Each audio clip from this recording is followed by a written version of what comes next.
fish go blub, and the seal goes ow, ow, ow. But there's one sound that no one knows.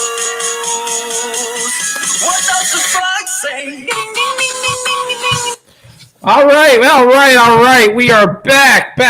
We're back from a little bit of a COVID break for a while. Obviously, we've got for there. Those of you been in the Discord, we've still been chilling, going right along as soon as the league's around. But talking to Shawn, talking to everybody else, sounds like essentially once we got all these leagues going on, it's time for the show to come back. Mike may join us a little later with some MLS stuff. Welcome, D Money. Glad to see you in the house. Glad to see you guys there. Shawn should be on any minute now, and we'll get this thing kicked off and get started. We've got a lot of stuff, a lot of action in the next couple days. That's kind of why I said, hey, instead of just going on Thursday, let's go on Monday. Let's go ahead and talk about the Tuesday, Wednesday action. Tons of action to be able to have. How's everybody doing today? Kind of I'll wait till Shawn comes in. We'll talk about the heartbreak of the day. By far, was just the Werder Bremen game. That game pisses me off 3 hours later. That's sad, but thanks everybody for joining in. D in the house. D's got to be ecstatic. He knows his quarterback isn't going anywhere for 10 years. Of course, that deal is really only a 5-year deal if you look at the underline, but he knows for a long time, essentially, Mahomes is going to be there. So as long as he doesn't lose his arm in a tragic boating accident, he's still going to be around slinging it. So will be interesting if we have a season, though. That's going to be one of the interesting things. But let's go ahead and get started. I'm sure Shawn will be joining along the way. Let me just see where he's at.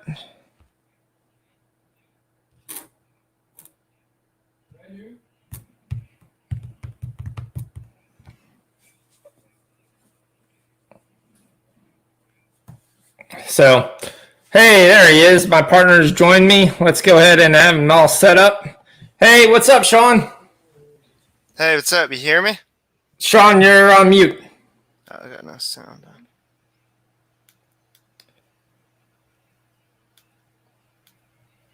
Hey, Shawn, I still hear you. You're on mute. Okay, I should be off mute. You hear me now? Nope. Can you guys? I hear you, Shawn. Okay. Maybe I just don't hear him. Okay. Wait, do you hear me? All right. Let me see one thing right there. It's going to be tough to communicate without any volume. 1 second.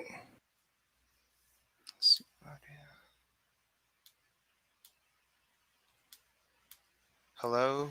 Yeah, should be.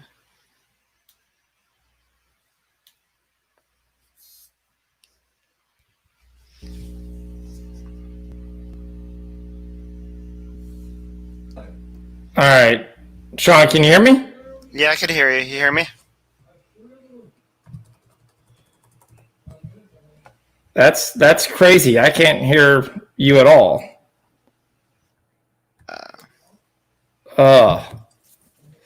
That's going to suck. Maybe I'll hear you this way. All right, okay. Well, I have a different way to work. I've had to work with Firefox a little because StreamYard said they had some issues. Well, I have a different way to work. I've had to work with Firefox.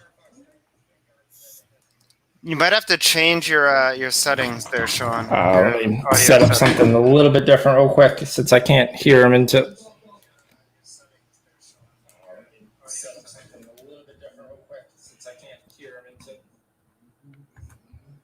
Bear with us 1 second.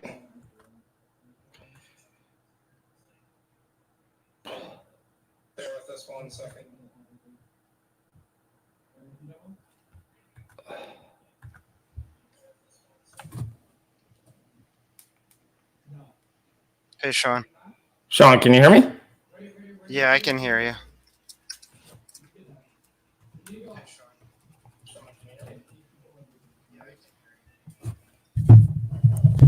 All right, we'll get in. We'll start dealing with a little of these issues. I think it's the fact that I've got some. I had to go to Firefox instead of Chrome here.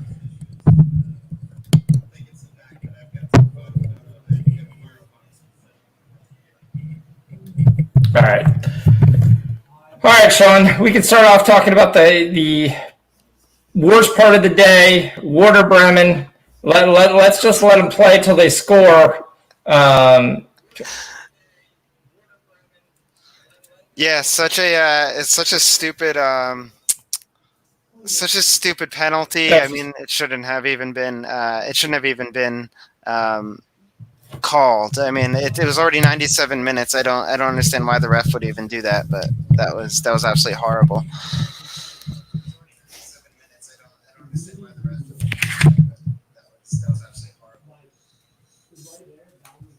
Yeah, it just absolutely killed me with sitting here trying to watch that and going, okay, the game's over. I've got this cash. The money's in the ticket. Wait.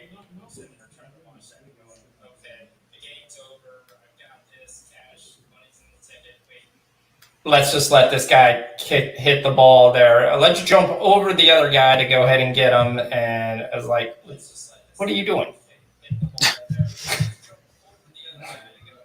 Yeah, I know. They just. I'm so pissed about that. I had so much money. It didn't even matter. It just kind of killed. But anyway, time to move on.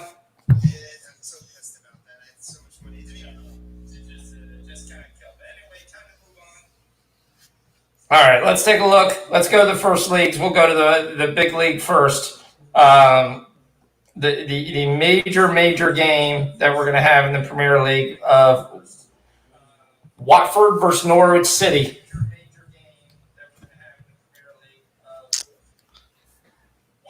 I mean, you're the English Premier League expert over here. It's kind of KG. It just absolutely sucks.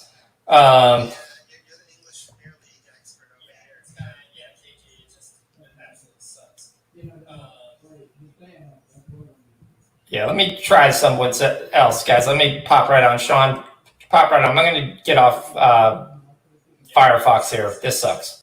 No. Sorry, guys.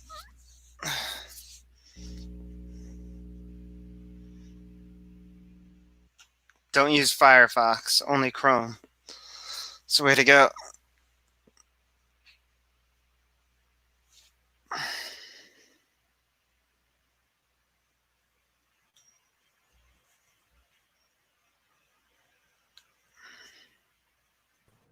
There you go. Shawn, can you hear me? Yeah, I can hear you. You hear me? Yeah, I can hear you fine. Everybody else, is that better? All right, so. Nice. Yeah, I guess it was Firefox. It sounds like everyone can hear us. All right. Yeah, it was like, I was like, I can't hear you. I always done Chrome, but Chrome says now they have a sharing screen. So if I'm going to share our Bet365 and stuff like that, it's going to be more difficult. So, but we shall see. Anyway, let's move it on. Let's go to the Premier game. We've got first with the major game, Watford versus Norwich City. You basically have the Norwich players cry at the end of the game that, okay, that was a big loss. Let's just stay on the field. Our coach was an idiot for not starting us, kind of deal. Going to Watford. If they lose this game, they're done. I actually think they've already packed their bags. They're 6 points down 5 games to go. I like Watford here. I really think that's one of the chances they're going to get a win here. I like Watford money line. It was minus 130 when I took it right after the Sporting game, which was another. Are you kidding me?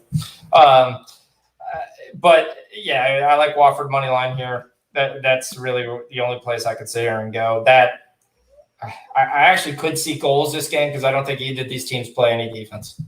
So yeah, I was going to say they're both of them look really inefficient. Well, like lately, I mean, they just I don't know. I mean, but aren't they? But then they both need a victory here, isn't it? Like, isn't it still like do or die as for both of them? Like, it could help them, right? Or no? Or is it just? Yeah, if Watford gets a victory here, they're pretty much going to be okay. They should put themselves out of the relegation table.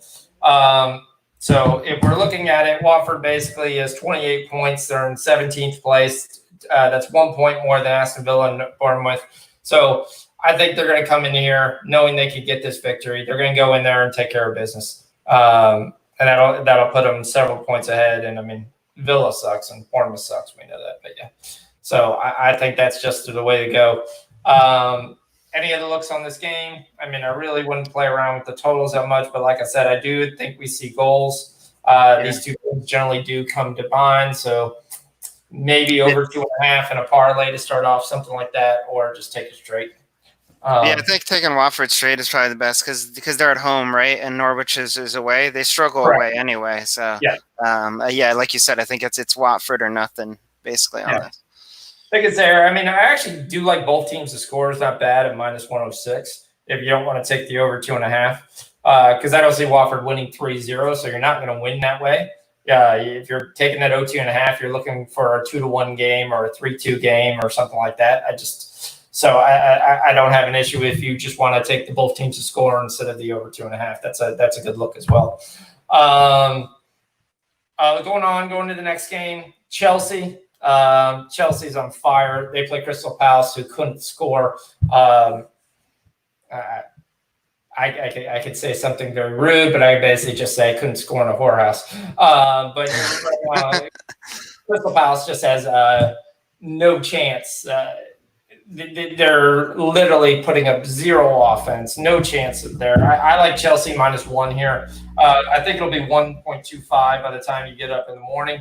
But if you could still get the Chelsea -1, which I saw in a couple books, that's what I would take. And probably over 2.5 goals too, because Chelsea's been pretty much right. Chelsea has pretty much been scoring a lot. Yeah, it's been scoring a lot. The only issue is when they get together, generally with Palace, there's not that many goals, and Chelsea is away here. Unless you think Chelsea, again, this is a similar type game to the Watford game. If you think what Crystal Palace is going to help on the scoreboard, then I'd take the over 2.5. But you may be better just doing both teams to score if you're going to go that route. I mean, Chelsea and both teams to score is +250. If you want to take that, Chelsea's going to win this game.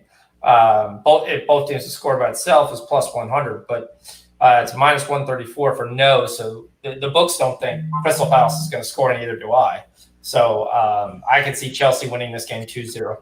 How do you say his last name? Because I don't want to sound dumb saying it. Christian. About the American Pope that you should know. I mean, he's the great white hope. You better know his name. I know. I don't want to say it wrong. I think I've been saying it incorrectly, but it's just interesting. It's depending upon which announcer you hear. You either hear Pulisic, you hear Pulisic. So I think it's Pulisic.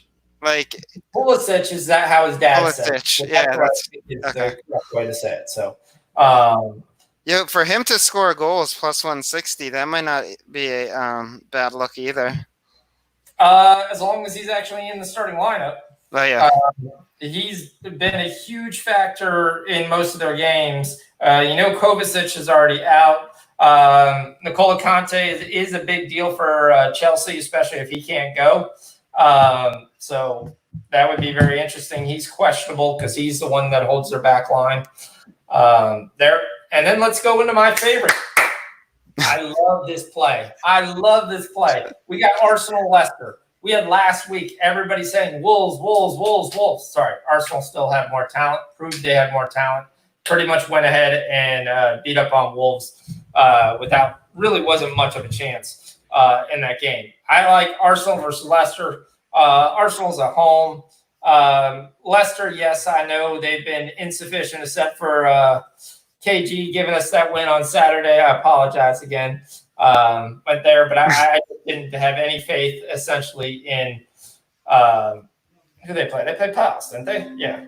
They played Palace. Who couldn't score. So that was my faith in there. But I'm on the Arsenal train in this game. I think you're getting +130 right now to take Arsenal. Leicester, since they've come back from the break, has one win, which is versus Crystal Palace. I think Arsenal's going to continue to take care of business. As long as we get a decent lineup in the morning, I'm on Arsenal plus the 130. We know Pepe and Ozil will probably not play, but that's essentially what I'm going. Shocks is D Money still talking about the Mahomes deal, and we'll talk I about saw that. it. But it's big news for the Chiefs, so that's really good. But that's essentially the way I'd go. I don't think I'd go with the goals totally here. I don't think we get a lot of goals. Even both teams of scores juiced at -150. So has Arsenal been scored on actually? Haven't they had a clean sheet their past 2 or 3 games, I think, or maybe? Arsenal's last game was versus Wolves 2-0. Then they played Norwich. That's 4-0. They played Sheffield United 2-1. Southampton 2-0. Their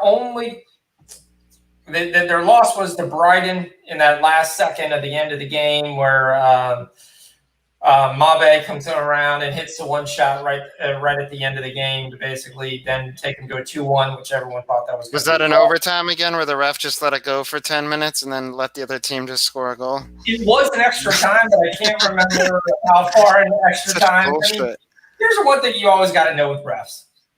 A lot of times it's extra time. Well, we'll give you a reasonable time for the home team to have a legitimate shot at getting a shot. But all right, let's move on. Let's take a look. Let's see. Let's go English Championship League. You got anything you like there? In the English Championship, I was looking at. Actually, let me pull up my. I had a list of games. That's Fulham and Nottingham Forest, right? I think I had written that down. Yep, Fulham and Nottingham Forest. Yep. That's the first one up. I was kind of looking at that game specifically. I was thinking Nottingham Forest to win, maybe draw no bet. Only because I think they've won 2 of their last 3 matches, if I'm looking at their record. Yeah. And I think they've scored and defended really well too. So I don't know. I kind of like them from watching them the past 2 games that they've played. I don't know if you have a look on that. You're thinking Fulham probably, but I like Nottingham Forest. They're at home to win this, or a draw no bet. It could end up being in a draw. Yeah, as we say, I think I look at Nottingham at home from standings wise. You're looking at 2 teams that are right next to each other.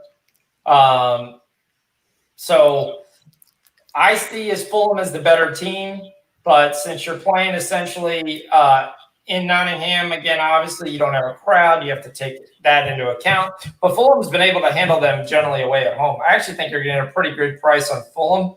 I would actually go with Fulham. Okay. I mean, right now you're getting plus 162 on Fulham. I would take Fulham, and the other ones I would highly take is both teams to score yes. I think you're going to get minus 120 on that number right now, which is pretty nice.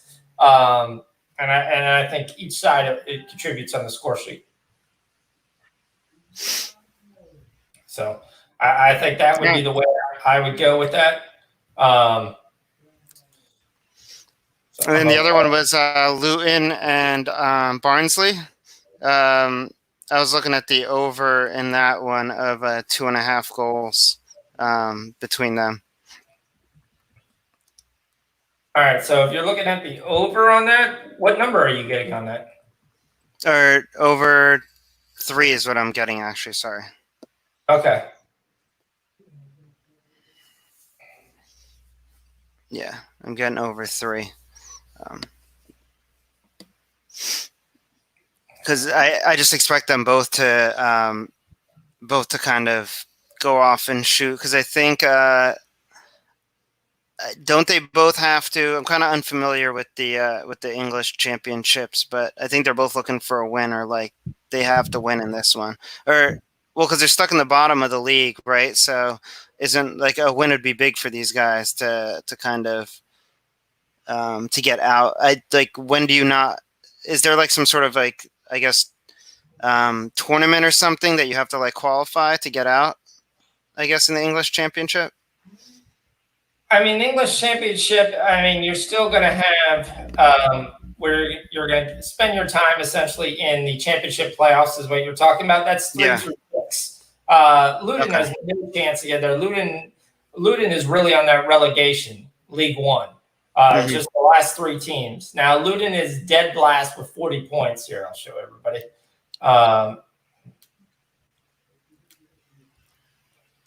Dead last with 40 points, with that basically being the same. Oh, so points even for either of them wouldn't even do anything for them, would it? Well, yeah, it's going to be dealing with – it would help them because they're playing – I mean, here, let me show you the table.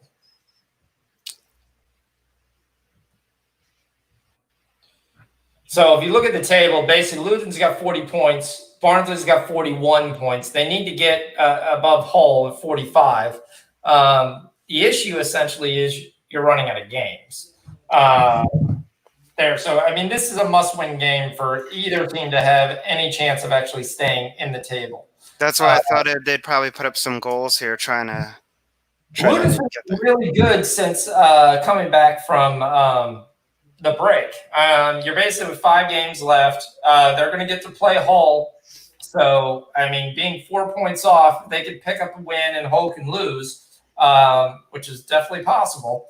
They have a chance to basically get it. I mean, they're going to play Huddersfield. They're going to play Hull. They've still got a chance, essentially, on the outside. The problem is Luton sucks. Right. But they have drawn a lot of matches since coming from the break. And to them, that's actually very, very good. So what did well, yeah, I mean, that's normally they get killed. Like Reading actually just put their foot down on them last week at a 5-0 game.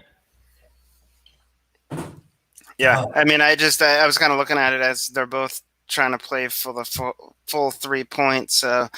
Kind of see the game opening up, and both of them suck, so they probably concede a lot of goals too. So from the other end, they could scores minus 138. That's where I was going with this game. Okay. If I was going to take anything with this, I was going to take the both teams to score, and be kind of happy on that point and go, okay. From that point, I think that's going to be your more likely selection. Trying to say, if you want to go lucky, I mean, it's a great number. Luton's a plus 190 at home. Right. I don't know what draw no bet was. It's probably a plus 130 would be tie no bet, Luton plus 100. So it's basically even. I would take the plus 190. If I'm going to take my shot, I'll do that and take both teams to score. That covers me essentially if there's a draw. So neither teams play any defense. If you look at their goals scored that you're having, I mean, Luton has scored a ungodly, basically giving up 78 goals. And Barnsley's given up 66 goals. Both of them scored 45 and 46. So that's basically them scoring 1 goal a match and the other team getting 1.5 goals. So I wouldn't play here around with the over. Both teams to score is probably the best I would go. If I can get that at minus 130, that would be where I would look to go. Okay. All right. Anything else in the championship you like?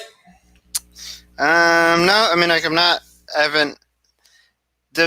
My main book that I use, DraftKings, unfortunately, although they offer championship, they don't offer me to like live bet it, which is kind of weird, right? It's the only league that they don't give you that they don't allow you to live bet, but then FanDuel does allow you to live bet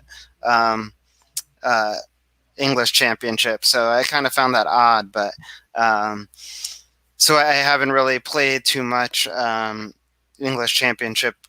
That is, but from the few that I was just like looking at or just going through, that's what kind of stood out to me. Yeah, I was trying to figure out a way. Brentford to me is going to be a parlay piece. They're absolutely on fire. They're getting themselves back into the hunt here. Like I said, the English Championship, who's ever in first will not win it. I told you guys that way back in February and March. We were looking at other teams like Leeds and West Brom they've got a short little lead here of 5 and 6 points. I almost guarantee neither one of them will actually win it because when it comes to the championship, there's going to be danger. Like, it's a must win. They've got to win. They're playing the worst team. They lost. Who's the one that's playing? Both West Brom and West Ham are playing good, or is it West Brom that's like really? West Brom. killing it. Okay. Yeah, West Brom West Ham's been playing really nice as well the last couple of weeks since their win over Chelsea. I'm really going to take a shot on Reading. Like I said, they beat the crap out of Luton. Most people thought they were going to come to that game and not care. They're mid-table. They're not really going to advance anywhere. They're going to be playing Huddersfield. For whatever reason, I know basically I guess they're assuming that Huddersfield has a lot to play with, but you're getting a plus 162 on Reading money line. That's the much better team. I'm taking them. I'm at home. I don't understand that line. So that's essentially where I was my other play in the Championship League that I'm going to be taking. That'll probably be my dog of the day play. Looking forward. All right. Let's see what the chat's saying. All right. Bob's in. KG's up. D-Money's in. All right. The normal guys. Appreciate it. Everyone else just have a chance to come back. Look for us. Oh, yay. Let's move on to Finland. I will not pronounce the league name because there's no chance in the world I'll get it right. Ilves? Viugasaliga. That's the best guess. We got KUPS versus Inter Turco. This is over. This is over. You hear the word Inter Turco for the next 2.5 months. The first thing you want to look, is it 2.5 or is it 3? Because other than that, it's over. This is when we need to strike while the iron is hot. If we sit there and wait along, we'll start getting 3.5s and 4s, and those just kind of suck. These are the best two teams in the Inter Turco. When they get together, they score. They just score. The last game was 5-4. Before that, you had a couple 2-0 games. Inter Turco is on fire. KUPS is on fire. Both of these teams I can be able to put up points. I see with there. I'm trying to find a line. That was the number one thing I was trying to find, but it took me forever in this Bet365 to actually even get a total. My other crappy local book doesn't even have the game listed.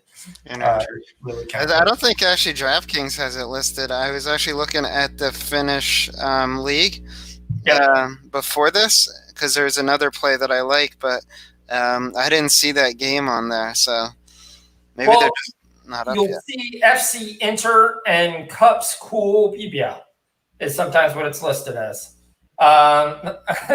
So they're giving it over 2.5 at -106. I'm all over that. Oh, I found it. Yeah. That's essentially what I'd go for. Over 2.5 is -112. Yep. I'm taking the over 2.5. I think we get some goals. I think both these teams are out here to just entertain. I think we're good. I think we definitely are going to see some goals in this match. I think 2.5 is just free. All right. I also like I think I guess it's pronounced Ilves. TPS versus Ilves. I like Ilves actually at -121 on the money line.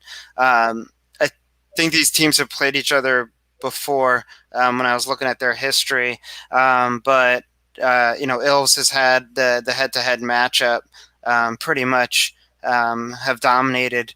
And they've put up some goals lately, so I think they're going to win this one. It'll probably be like 1-0 or 2-0, but Ilves should take this, so I like that at -121.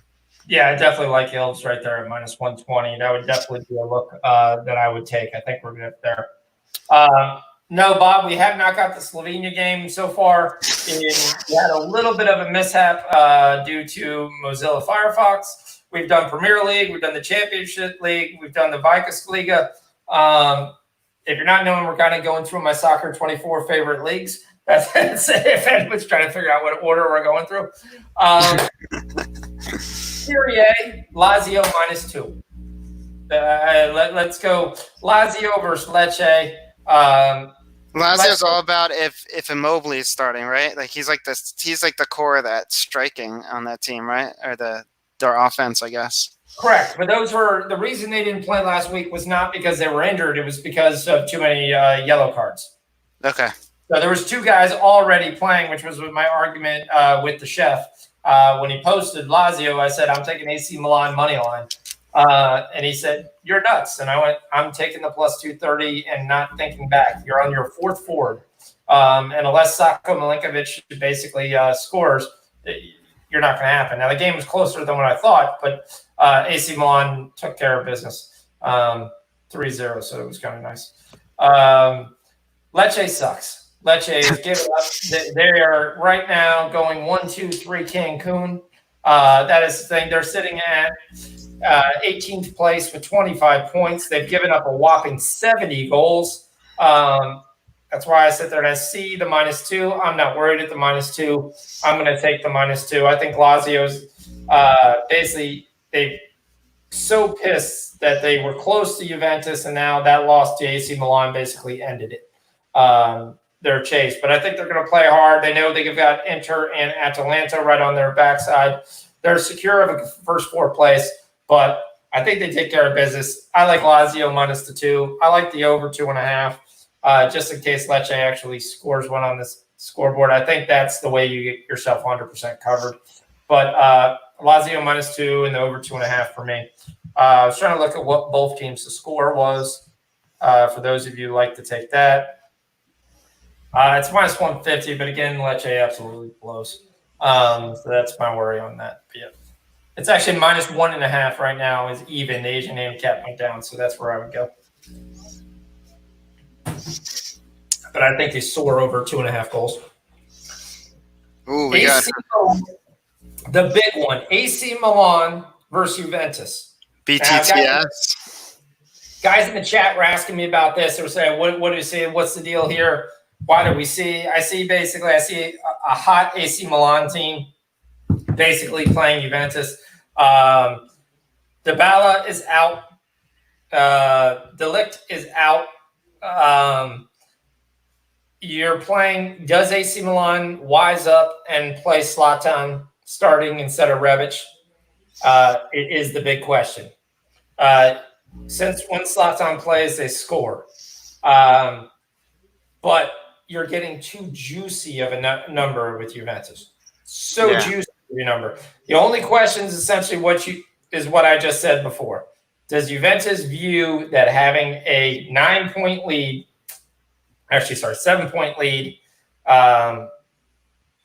with still a ton of fixtures left? So I don't think they pack up shop here and say, okay, we could lose this one. But I like Juventus money line here. No Diablo or Dybala, right? Dybala. That's Dybala. Isn't that a big thing for their offense though? He's put up a goal or two, I think, right? The past couple matches. It is, but they got Higuain who's on. You could always put in Douglas Costa. You've got a variety of different players they can use. Higuain essentially is going to play with Ronaldo. They've played before. They have experience together. Bernardici's actually been playing really, really well. So I don't see it being that big of a deal where I wouldn't take Juventus. I'm on the Juventus money line, and I'm going to take the over 2.5 as my chance. Because if Zlatan plays, AC Milan scores. And if AC Milan scores, that's the only thing essentially to cover. I'm going to get my 2.5. If I look at what both teams' the score is, do you know what that is off the top of your head? It's -140. I have. Yeah, I'd be tempted to take that. It's not a bad look either. I think Juventus wins 2-1, so I think I'm going over 2.5 at -110. Both teams to score. I've got -125 on Bet365. So I would definitely look to go with that if you don't want to go with the over 2.5. But I honestly think we get both teams to score over 2.5. Juventus money line. I'll take that to the house. All right. Anything in the Russian Premier League? No, I haven't really paid attention to Russia. Except there's that team. What's it? Oh, Zenit St. Petersburg. I think it was a couple days ago. They were like over. I think it was like over 3 was the line, and it was like a 4-goal game. So they're usually good for high-scoring games, but they don't play until Wednesday, I think. Yeah, Zenit's going to be one of the ones I look at. I look at their overs. They're not stopping goals. Yeah. Since Malcolm has been healthy, they're scoring goals for fun. They are literally just out there waxing people. 56 goals scored, 14 goals given up. They're head and shoulders over everybody else they're playing. So that's where you sit there and wonder, okay, if I was going to take them, that's essentially the team I'd be looking to take. But nothing really for me. I'm not a big Tambaugh fan. Grozny scores. Maybe both these scores. FK Krios of Samara, they're the worst team in the league. I generally go against them whenever they're playing. So, I mean, if you want to throw something on Arsenal Tula is going to win. I don't know what you're getting a little bit about even odds. It's not too bad. But that's essentially the gap in quality between those two teams is not as much as you would think. All right, let's move on. I got Slovenia next. I know Bob's already talking. He's on Selchi money line. Mine is way more juice than what he's saying. He's getting a minus 133. I think that's a gift from the gods. I got a minus 145. Yeah, Domazal. Although Domazal won last week, it was interesting. I don't know what had happened, but for some reason I just I'd waited till like the 86th minute, and I think the game was tied, and I just put $100 down on Domazal, and I think they were like plus 600 or 700 or something, and I think they scored a goal in like the last like literally in the 89th minute or something, and ended up winning that game last week. But that was pretty much all the action that I had on Slovenia. Yeah, I mean, Selchi is by far the best team in the league. There's Ljubljana is pretty good as well, but Ljubljana has some stinkers that come up as well. Selchi to me is a more balanced team. You've got a basically 66% goals to goals against average is what I kind of look at. 62 goals scored, 30 goals given up. That's essentially the team I like to have. There are a lot of times a little parlay piece that I throw on. If you're getting a minus 140 number, that's a pretty nice number to get. In my one book, I'm getting nothing anywhere near that. I'm seeing this right now at a 1.666, so I see this as a little bit worse number than that. All right, let's go to the Swiss Super League. That's mine tomorrow. Overs. You got Chiasso playing, who's That's like the worst team. Well, we could go right to that. Yep. Oh yeah. Well, we got they're the worst team in the league, and they've been conceding a big amount of goals. And then on the other side is I think it's Lausanne. I don't know how you pronounce it, but they don't have a great defense as well. They conceded 8 goals in their last 3 games. So this one is definitely going to be an over 3, I think it is right now, for the bet, but you should see a lot of goals there. And then the other game, which is Winther and Vaduz, I'm butchering these names here, but it's just from the previous games. Both of these teams have scored early in most of their matches. Like, just I think in Switzerland, just in general, a lot of the teams, they like to score early in like the first half, and then they basically just go on an all-out attack in the second to try to see who wins the game. So that's why a lot of their goals just go over, the 2.5 or 3 mark. And then the other one, the Grasshoppers, are just a goal scoring machine. I think in the last 5 matches, they scored a total of 16 goals. So they're averaging a little more than 3 goals per game. And the team that they're playing doesn't even have a win. So Grasshoppers are definitely going to win that game. I think their line is ridiculous, so can't even take that. But I would probably look over the 3 goals, which is what they're averaging in the past 5 games. So yeah, pretty much over day tomorrow in the Swiss league. Yeah, for the most part, I agree with you on there. So I'm starting to see some 3.5s. I'm not a big fan of when I take 3.5s. Nah. Uh, Usually with Listen, those, if it's live, if you can live, I guess. Usually when I see that, I sometimes like to wait because like if let's say the teams don't score for the first like 10 or 15 minutes, it usually drops the value of that line down so you can get it at like a better price. So there's times sometimes where I'll do that.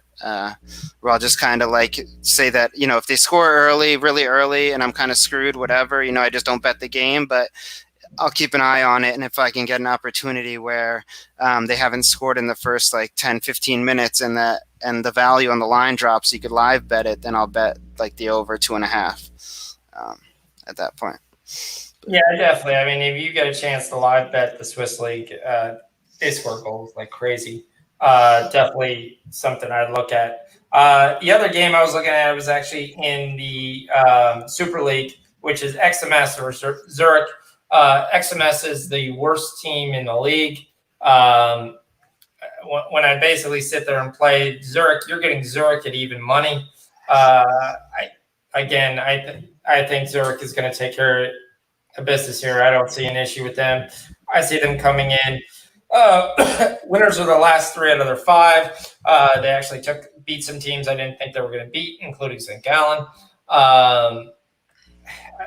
XMS just absolutely blows. Wow, the over 2.5 is -180. That's crazy. Yeah, they don't want you to take the 2.5 at all. They're completely there. Both of these teams have given up 51 goals apiece. One has scored 29, the other scored 39 in 28 games. I mean, that's 90 goals basically out of 28. You're talking about that's why each of these, this is going to go over. It's just a question of whether you want to step up and take the 3 or you want to step up and take the 3.5. But I like Zurich at even money. I think that's a really good number right there. I've already bet it. That's one of the things I like. Let's go Turkish Super League. Yeah, I can't understand the Turkish Super League. It just it's like, I mean, sometimes you think it's going over and it doesn't, and then or sometimes you just think you're totally screwed, and then there's like 4 goals in the last like 20 minutes, and then sometimes like a team is totally dominating the whole game, like however you say Besiktas, whatever they were doing today. They dominated that whole game, and then they just lost. Besiktas? Yeah. Yeah, they're not as good as what they used to be. I mean, I'll flat out tell you with that. But the one thing you look at all these teams is they give up goals. So, like both teams to score. We see that a lot of times from Moon given. If I would be able to get that in the Turkish league, I'd almost take it in almost every single game.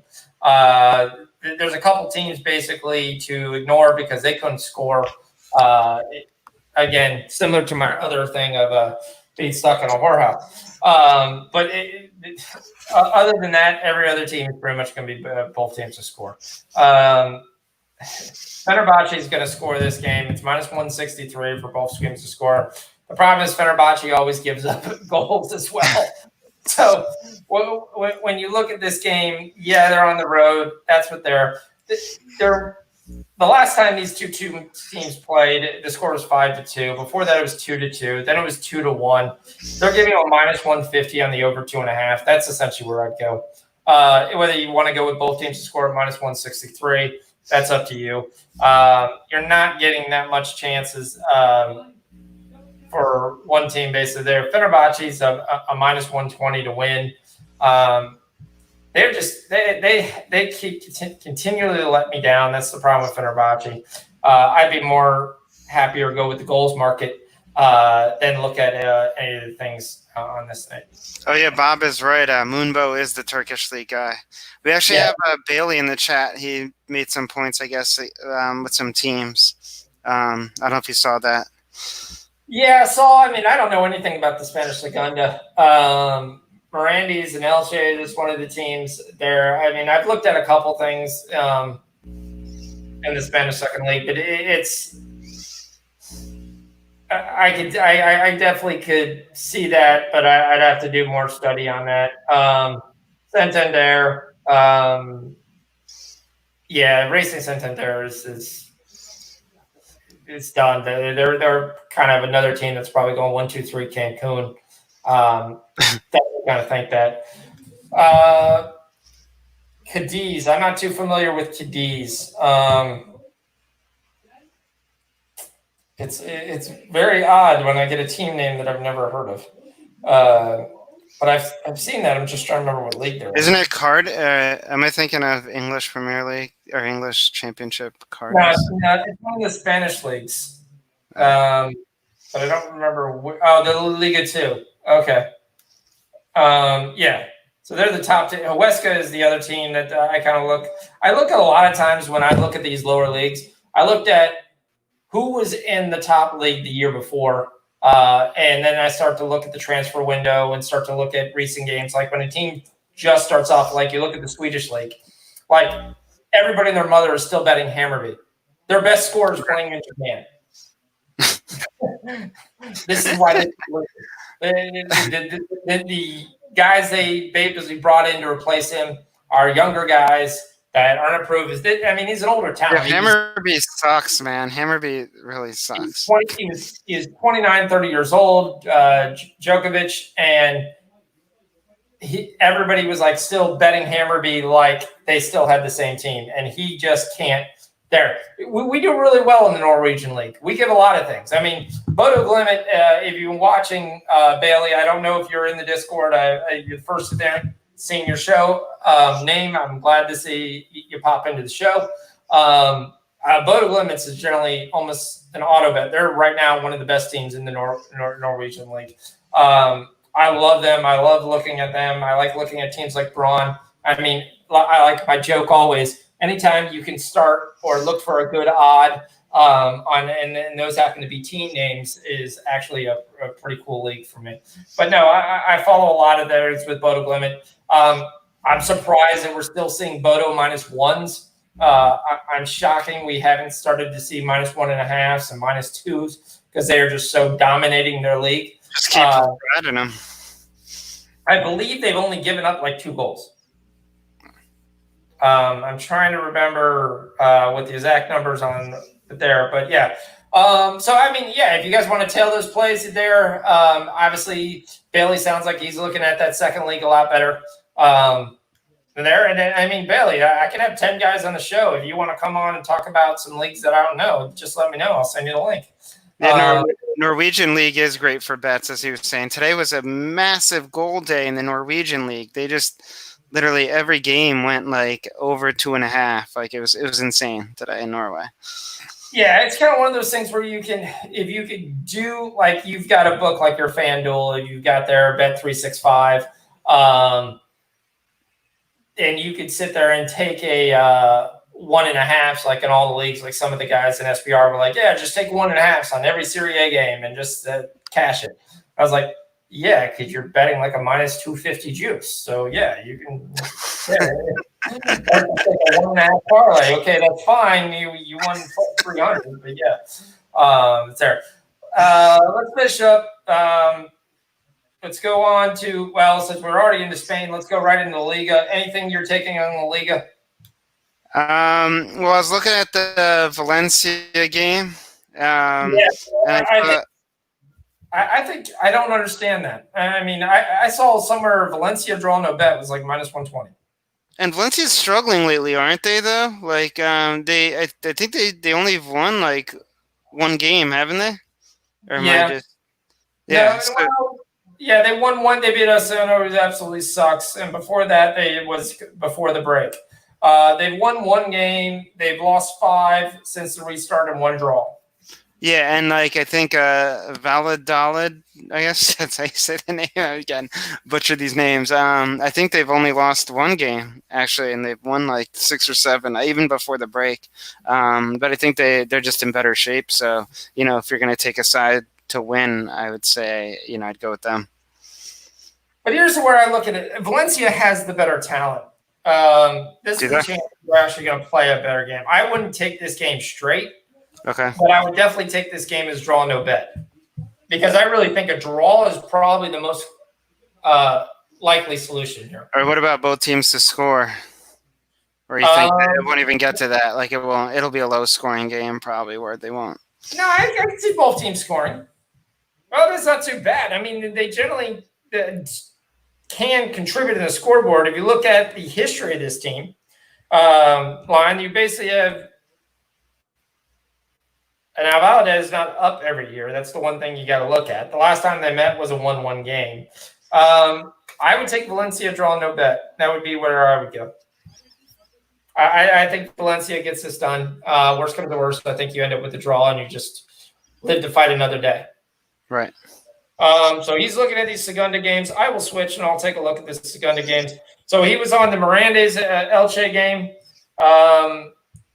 Mirandes basically comes in as mid-table. Elche coming in, fighting in for a promotional Liga playoff spot, trying to get into that top six. Rayo Vallecano is right behind them, and they had a really good game today, so they won. So this is a big game for Elche to be able to grab points. You look at Mirandes. Mirandes scores just as much as he concedes. He was on both teams to score in this game. I could definitely see that. I don't know what the number you're getting on that. Let me look and just see what we're. There's this thing. We generally don't give any BS numbers. Like I'm not going to tell you guys to take a minus 250. It's a whale play. You just take a minus 700. Yeah. So let's see here. Both teams to score. Oh, it's not bad. It's minus 110. I can see that. I definitely agree with that. I'd agree with Bailey on that. Yeah, I could definitely see that game being a minus 110. You look at most of the games between them. You have both teams scoring. Miranda at home is generally a lot tougher than they are on the road. Not a shocker. But again, their games have been they're the other team basically. The last scoreless game was a game they lost in last February. Every game since the restart, both teams have scored. So, yeah, I could definitely see both teams to score. Would be a way to go. I don't know. Like I said, if you're getting minus 110 on that, I'd take that. I can't take it to mine. His other was basically saying Racist Santander. That is a team I'm aware of. They're the worst team in the Liga 2. They're almost automatically guaranteed for relegation. Playing a mid-table team. The only question you're worried about in that game is Fuenlabrada, have they quit? Again, they really don't have anything to play for. There's 4 games left. They're not going to go up or down in the standings.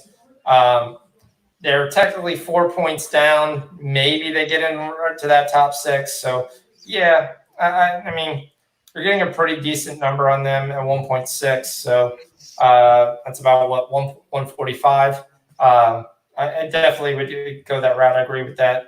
And Cadiz is the top team that we just talked about. They're playing the worst team in the second worst team in the league. And you're getting a golden number. So something looks very fishy on that game. That's the only thing I'm basically going to sit there and say. You're playing the second worst team in the league, which obviously Cadiz, for its thing, they only got a 6-point lead, 5-point lead with 4 games left. You do have another Zaragoza also in third place. It's close, but yeah, I don't know. Something looks very fishy. They still seem like they've had a lot to play for, so not sure. But I would definitely probably go Cadiz money line if I was forced to take a bet there. All right, moving on. We talked to Vertze. Nothing in Armenia for you. Nothing Austria. No, well, I haven't looked at Austria. I know they've been big on overs actually lately. But what I did like in the Czech league was Bohemians 1905. In that game, I like both them to win. I like the over even more because this is like I think this is the second leg. The matchup between these two teams. Yeah, and in the first one, Bohemians lost 3-0, but they didn't actually play very bad. Like they actually played well. They just got unlucky with a bunch of shots. So now, they have to try to get some goals here. So I can see like they played well, so they'll play well again, and hopefully the luck will go their way. And then Mulatto last time beat them 3-0, so they're going to put up some goals. But I think you can get the over here. I have it at minus 115, so over 2.5. And I kind of like Bohemians to win this time around on this leg. So, but Yeah, I like the over more. You would think so. I mean, the only worry that you're really kind of worried in there is the other team's coming in has basically a 3-goal lead. They all scored at home. Bohemians got no goals at home. So if I would think Bohemians win the game. They've been a pretty good, strong home team. It's one of the things that also kind of look like they've been kind of a sneaky over team that I've taken throughout the year. And at home, they're pretty tough. But I can see them sneaking out here a 2-1, something of that nature. And that'd be fine. And then because soon as Balsoff gets 1 goal in, they're just going to pack up, drop everybody back and say, we don't really care. Got it. Yeah, no, that makes sense too. Yeah, because they don't really need to score any goals at all. But they they don't get killed. Right. There is a game I like. There's a Bundesliga 2 relegation game. I just think you're getting too nice of a number here on Nuremberg. You're getting minus 110 on them. Nuremberg is coming in. They're the better side. They're at home. I'm getting minus 110. History shows I'm going to win this game. This is obviously a first leg, so teams are going to be really close to the vest. Try not to lose this game. I think Nuremberg comes in here and gets the win. I think it's 1-0 type game. I'm not touching the overs. They've been a team I bet against them on over a lot. But I think they come in and I think they get the win. I think they're coming in fighting that third division Ingolstadt, which I've heard of a couple times, but only in from the DVP Polka. I think they're pretty good. I think you're going to be able to come in and they're not as good as Bayern 2. They're not as good as the Wolfsburg Kickers. I like Nuremberg to stay alive and get the win. So. Nothing in Iceland for me. That league is still there. I haven't yet. I got a real good sense on who's winning. Harfner de Jar is there. KR Reykjavik is one of the teams I'm kind of looking at and I watch each week, but nothing really for me. Then my favorite team. They suck so much. It's unbelievable. This is the team you got to put in your name. In the Latvia League, there is a team called Tukums 2000. I think we could take most of the college teams in the U.S. and go beat them. I really do. They absolutely suck. Tukums, yeah, they played last time. Didn't they play? They got crushed. They're going to get crushed every time. They've scored 2 goals and given up 16. Those are the kind of odds we like to play, especially when you get a chance to get some overs. Oh, damn, yeah, because Spartacus, I took Spartacus in the over, Spardox, whatever. I took them in the over in the last game, whatever they played in the last game, I remember. But yeah, the over's minus 305. You got to go over 3.5. But you're saying that should be an easy one for them too. Yeah. Well, the money line you can't take. Right, yeah. You literally can't take the money line. The reason why you can't take the money line. It's a whale play, guys, though. If you want to take it, it's a guaranteed winner. It's a minus 700. These two teams. I'll lay $7,000 to win a K. J-bet. Is so terrible. None of these teams play any defense. It's just absolutely funny. Tukums is the team that got promoted. They're the ones that got in. They're going right back down. There's no doubt. I watched them on YouTube, and they suck. Boy, do they suck. I'm sorry. They're not even the same class as anyone there. If this was a minus, what is the minus? What is the Asian handicap on this? The Asian handicap? There's no way in the world I would take. It's 3.25. Well, that's the over/under is 3.25.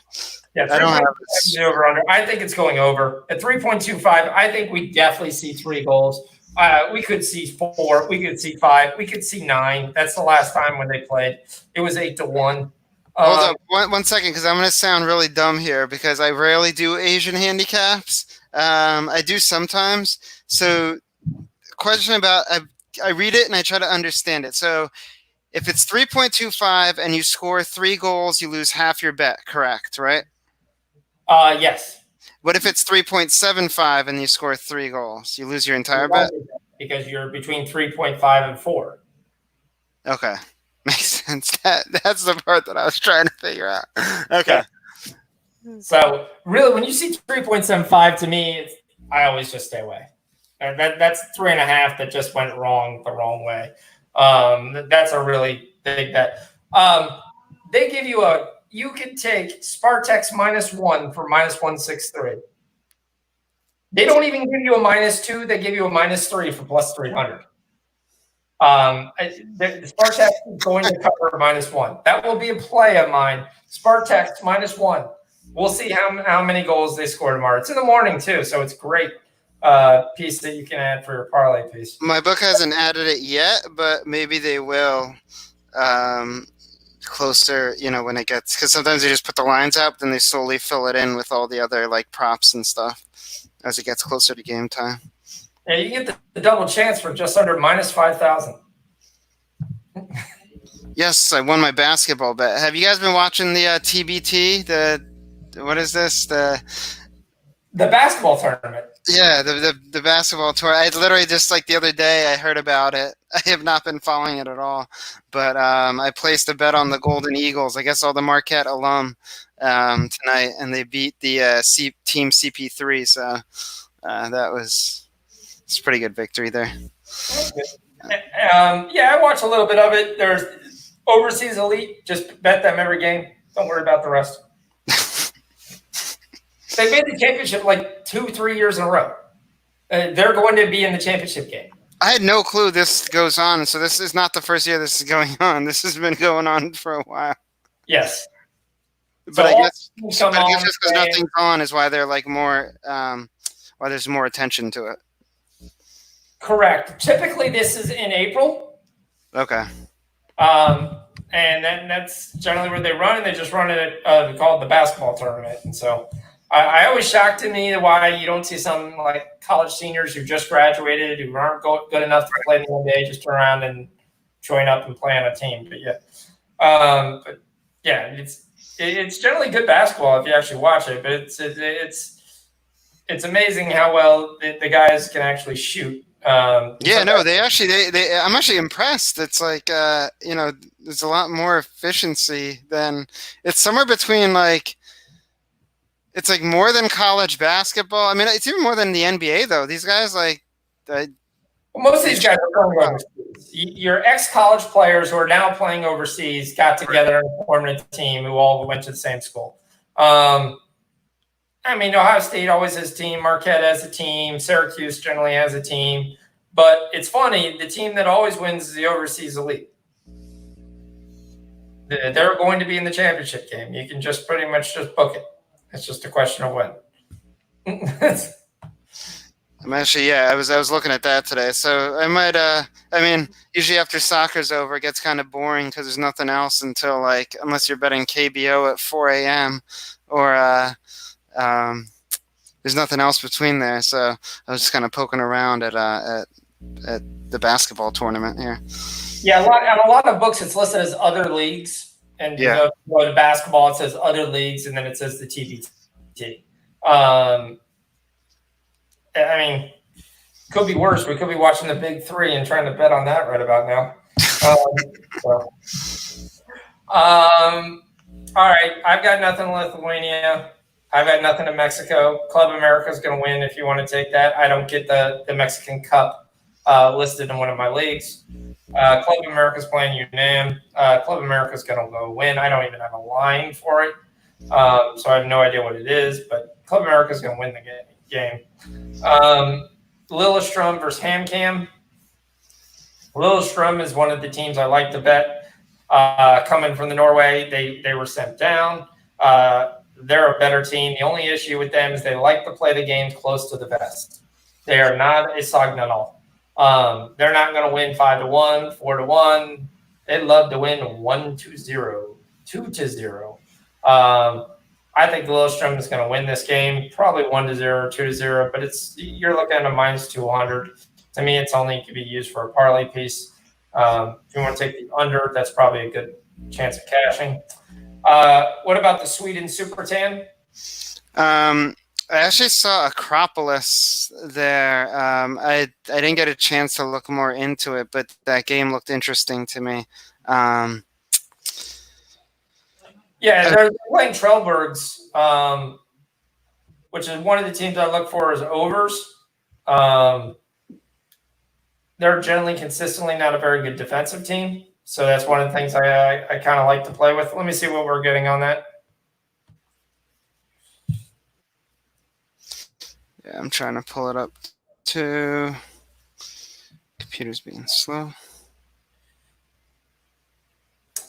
All right, so we got a full-time result. You're getting plus 120 if you would like to take Acropolis, plus 240 on Trelleborgs. If you wanted to take the over line is 2.5, plus 107. Under is minus 138. Both teams to scores minus 125. For whatever reason, I think my app died. I'm gonna switch out. So I have no way on this game. I don't know enough about it to be able to take. I was actually looking at the other Swedish game.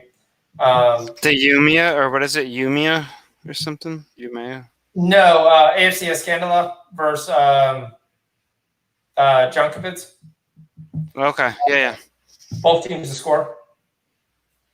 That's essentially where I was looking. I see this game being 1-0, 1-1, 1-1, 2-1. That's kind of there. Junkovic, since they've come back, has basically decided to try to lose every away game that they've had.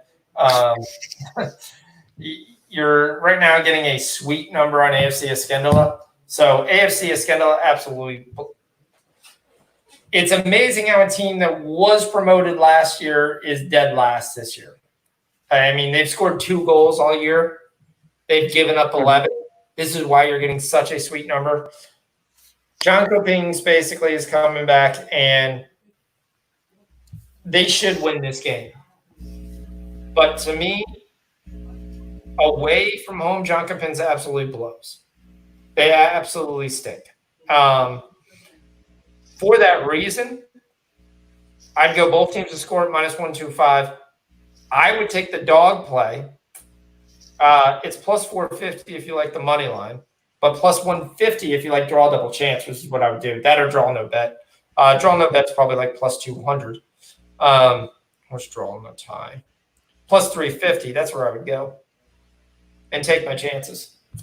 I think AFC Scandala gets on the board to give me that both teams to score bet, and I think they got a chance to actually beat them.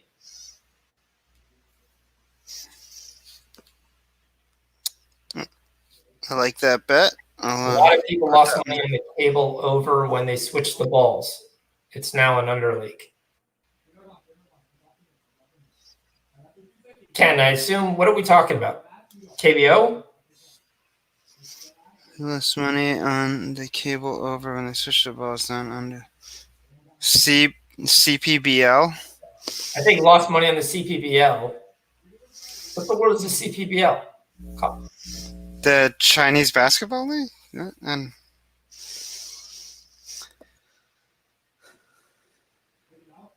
yeah, it might be China. China's playing right now, so maybe it is China. Who knows? Oh yeah, D Money. Yeah, I don't do the table tennis anymore. There's too many other sports now. That thing gives me a heart attack. But there is actually, if you guys want, there's like one or two cappers on. There's one or two cappers on Twitter who actually still do it. Who are a good tail if you're ever looking for just like a quick. You want to make a quick buck or something? You could. I'll send in the chat. I'll send who to follow, but they're pretty good. They have a pretty good record. that you can follow if you want to do any table tennis plays. All right, so I think that gets us all through Tuesday.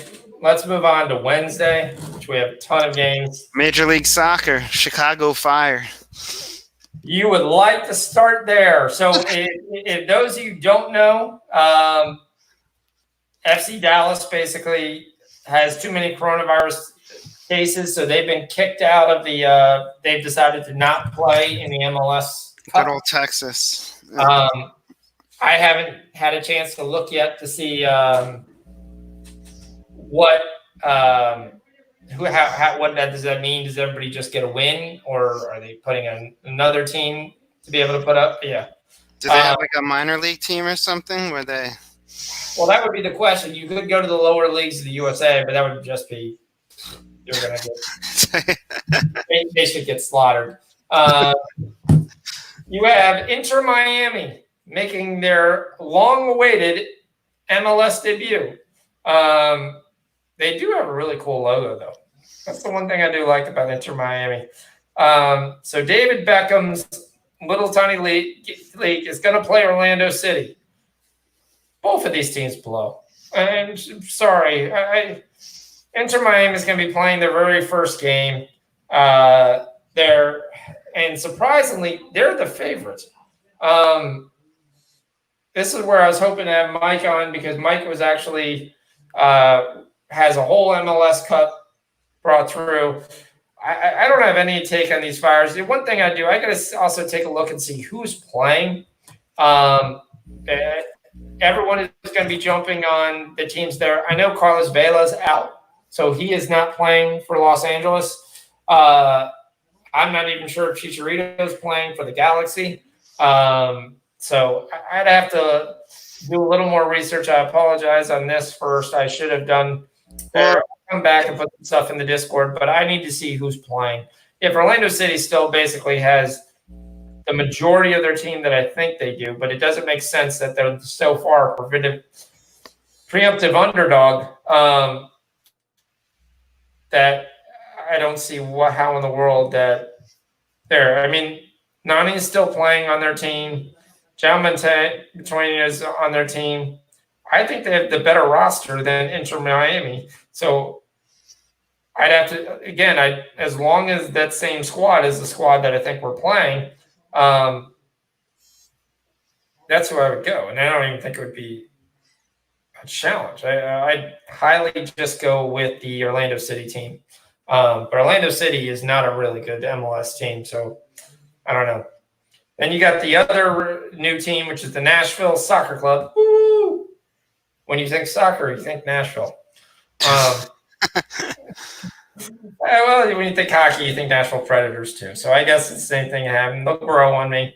The Chicago Fire are terrible. They did change their logo this year, I guess, because they wanted people to know that they really weren't that bad as they were last year.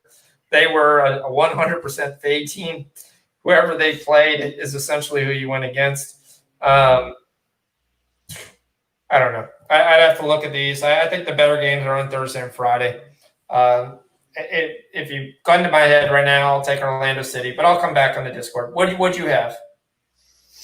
I was just looking at the Chicago, the black. I was looking at Chicago here to just as like a win. I probably would have laid I have like minus 160 on it. So that was like the only thing in the MLS that I was looking at. Okay. I can see that. Again, like I said, you're playing an expansion team, first actual game. It's not really a home game, so I mean, I can see the Chicago Fire somehow figuring out how to win on that. But yeah, it's a good 10:30 p.m. game too. All right, we've got to roll this because hour and 15 minutes on one day was there. We've got to get that down. All right, let's just go through here. You tell me if you got any lines. I'll tell you what we're looking. Czech Republic, we've got some really good games. Yeah, I mean, we got Slavia Praha and Sparta Praha, which is, or it says Praha here, but I guess it's Prague. But that game looks like it's interesting. The over 2.5 there is probably pretty good luck. A minus 145 I have at my book. Yeah, the over 2.5, both teams to score -163. Both of those, that's essentially the way I'm going to go. Slavia Prague should win this game. The only question again, Slavia Prague is so far ahead of everybody else. If they weren't playing their little sister, would they actually care? There are 11 points over Plazin. There's 4 games left. Maybe they don't care, but yeah, that's the only question. As long as they put out a decent lineup, they should win this game too. You're getting a very nice number that you're never going to see on Slavia Prague at 1.83. And the reason for that is strictly because they're not sure if they're putting everybody out. Yep. So check in the morning before you take that on Wednesday, 12 o'clock. We'll let you know. And the other games in that, I say over 2, just in general, over 2.5. All those games should go over 2.5. All right, you're taking over 2.5 again with Plaza and Liberec. I like that one. That's definitely there, but you got to be getting a huge number on that. Which one? Well, I didn't look at. I mean, like I knew we were trying to blast through them, but I was just saying in general. Well, Victoria and Liberec. -188. Yeah, that one is like -200, but with Jablon, I can't even say half these names, and Ostrava. Yeah, that one should go over. That's pretty good price, and Slavia Praha, Sparta Praha is also good price there. All right, so let's look at the Denmark Superliga. I love both teams to score in the Randers Esterberg game. Randers is coming in here. They're starting to play here. They've got to kind of move up this relegation table. They're in second place, 1 point away from Horsens. Esterberg plays around, but they at least score, so they definitely at least contribute on the scoreboard. I don't know. I'm looking at what both teams' score is, and looking at possibly the over 2.5 in that game if it's a nice number. I think Sykborg and Odense, they're always good for an over, and that over I have is -155, 2.5 goals. So that's a good look there between those two teams. Yeah, Odense is another team that needs to win. That last win the other week, that pissed me off. Sunday, I was like, yes, I'm in a good spot. No. All right. So Rangers is -135. I like that. I would definitely look at that. Both teams to score, like I said, is 163. Over 2.5 is -167. Both of those I would highly recommend. I think they'll definitely hit them without any issue. All right. Lincoln Sonderzek, I don't say. Sonderzek kills me all the time. Horsens over Horbro. Horsens played pretty well lately. They're at home. You're not getting a great number on them. It's 1.36, so I mean maybe a parlay piece. But that's it. Let's go City, Newcastle. I mean some of these next Premier games. Is City pretty much done? Is it just kind of like, I mean, I know they're done, but they could still. Well, they couldn't really put up any goal. They could still put up goals though, so it doesn't matter. For the most part, they're locked into second place. Right, yeah. Leicester's 8 points behind. You've got 5 games left. They would really need to fall on their face. Newcastle has a lot to play for, but Newcastle's not Southampton. That's the reason you're seeing the line you are. Like, if you want Newcastle is a 21 point. Jeez.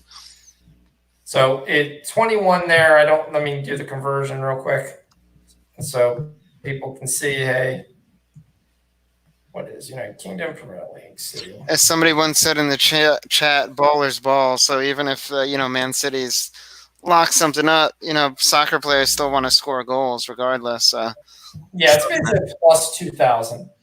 The issue, and I mean, even if you take the Southampton game, City hit the goalie so many times that they should have won that game 3-1. I mean, that game is another game that really pissed me off this weekend. But I thought you had a chance to possibly. What's up, Gerardo? We're on to Wednesday's games, Gerardo. We're talking about City, Newcastle. I don't know what you could possibly take in this game. Maybe halftime, full time. But even that is -200. Probably just take I don't know who's starting. Maybe just take somebody to score a goal, Jesus or Aguero. I don't know. Aguero's still out. He's out with the knee. He's out for a while. That's the problem. Is Jesus is out there every week. So is he getting a little bit tired? Anytime goal for Jesus is minus 188. I would take probably if I was going to take, I would pick Sterling minus 138, score a goal, or we go with my fan favorite. Everybody knows what I'm going to say. My man Phil plus 140. I love Phil Foden, if you guys don't know this. Mostly everybody in this chat knows. Anybody who's hearing in, I've got a huge Phil Foden crush.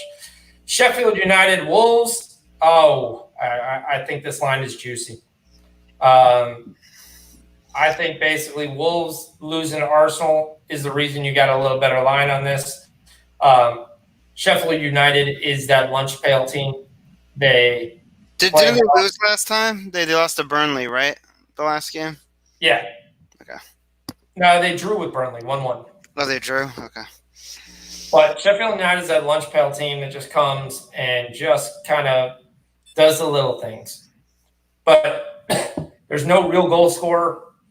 Sharp is probably their best goal scorer, but he's not consistent enough. He's really good in the lower leagues when he's playing, but not in the upper leagues. But what you found is, I think the Wolves losing to Arsenal made people go, okay, they're not as good as what they are. I think the Wolves come out here and get a win. They're right up there fighting with Man U for that 6th spot. They're the one team that the Leicester should be worried about, because as Leicester and Arsenal keep moving up the table, as Arsenal and Wolves keep moving up the table, someone's got to drop. So I can see the under 2 in the Wolves Sheffield United game. I think it's 2.5 is what the line you're getting right now.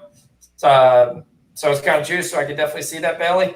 But I think the Wolves basically, especially when they bring in Adame, they don't have the speed. There's no one in Sheffield United is there. It's going to be looking like basic college kids playing a bunch of high school kids there. Just like when Adame played what was the game? When they played Newcastle. There's just nobody there that could keep up with him. So once they brought him in, he was creating goal chance after goal chance because his speed is just unreal. Yeah, that was that Saturday when I had that big parlay going, and you were like, you need Wolves now, and then you're like, the guy, we need him to come in, and then he came in, he's putting a goal like 10 minutes later. Yeah. So when Traore comes into the play, they're gonna have Spartak's team total over 2.5. I can see that. I can see them scoring 3 goals. They only scored 8 the last time they met. Now, anytime, generally, when a team does that, they don't come out and win by another 7 goals. But I could see 3-0 in that game. I don't have a bad problem with that. Yeah, just because the other team is just so bad on defense that, it's not even. Yeah, my only thing with that is if you get Spartak's -1 at, what was it, -163? Yeah. That's a much better thing than trying to go team total over 2.5. That's definitely kind of where I would look on that. But, yeah. Then we look at the West Ham Burnley game. West Ham, who's come alive here, been able to put the ball in the back of the net, has a huge win against Chelsea, the draw against Newcastle, which they gave up right there at the end. Need points here. This is a big game between the two sides.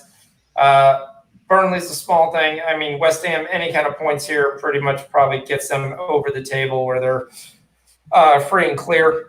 I mean, to me, this is a stay away game. If I would take anything, it would be under 2.5. But I bet you the line's 2. Anything from you? I mean, yeah, I would take probably I'd probably take the under here, but yeah, the under 2.5 -130. Yeah, I mean, I don't have anything on this game. This game is definitely a game. I could see a draw. I could see 1-1 draw. If you want to bet 1-1 draw, it's +600. Definitely could see that. That's to me the only really score that I see. Could be 0-0, but I could see 1-1. I think West Ham continues its ways, playing for too much. They at least get a goal. And then we've got the all great Brighton versus Liverpool. So The problem with Liverpool is their roster is so stacked. Unless they're going to bring in, like they did, but they brought them off the bench, the 17, 18-year-old, 19-year-old kids to play. But when they go to their second string is better than most people's first string. So if you're going to give me Liverpool here -1.5 again, I'm going to take it because Klopp basically says set their Liverpool at -180, even on the money line, seems kind of like low too for this game. But yeah, he basically just showed that he was pissed halfway through that game and said, "That's it, everybody's off. Here comes our real starters." And then he put the kids in after they scored a goal, but it was, and then we got lucky and they scored the second one to give us the 1.5. But I'm sorry, if it's only 1.5, I'm going to take Liverpool -1.5. I just don't see any way you don't take them. They're only -188. Brighton has a lot to play for. The Asian handicap is only -1. Yeah, I'll take Liverpool -1 and basically put a house payment on it.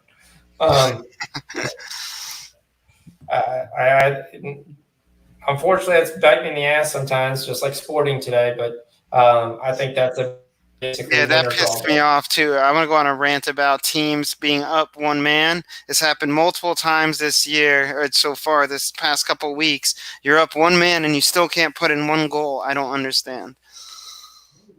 And it's not like you're up a man against a team like Man City or Liverpool, and you're like a shittier team, but it's like two crappy lower league teams and you just can't put up like one goal. Yeah, but sometimes you got to see how a team attacks. Sometimes when a team gets a red card, they basically stop attacking. So if you're a counter-attacking team and you win with speed, you can't do that. As soon as they go down to 10, they just drop everybody back to the box, and at that point, you're just throwing the Hail Mary crosses up there and just hoping somebody gets it. Yeah, Bob. Liverpool -1. You have to take. There's no consistent scorer on Brighton. Neil Mabe is probably the best guy to play. But again, Liverpool's defense is so good. Again, if Van Dijk is playing, if maybe you're probably going to lose one of the guys. But again, they did that this weekend. They brought out Origi. They brought in they bring in Origi. They took out Firmino. And then Firmino comes back in the second half. And, I mean, those guys are now playing a more tired team. I don't see how they're – even Oxlade-Chamberlain is better than every guy that's on Brighton's team. I don't say maybe Dunk is better, but that's about it. All right, English Championship, game of the day, West Brom Derby. West Brom Derby.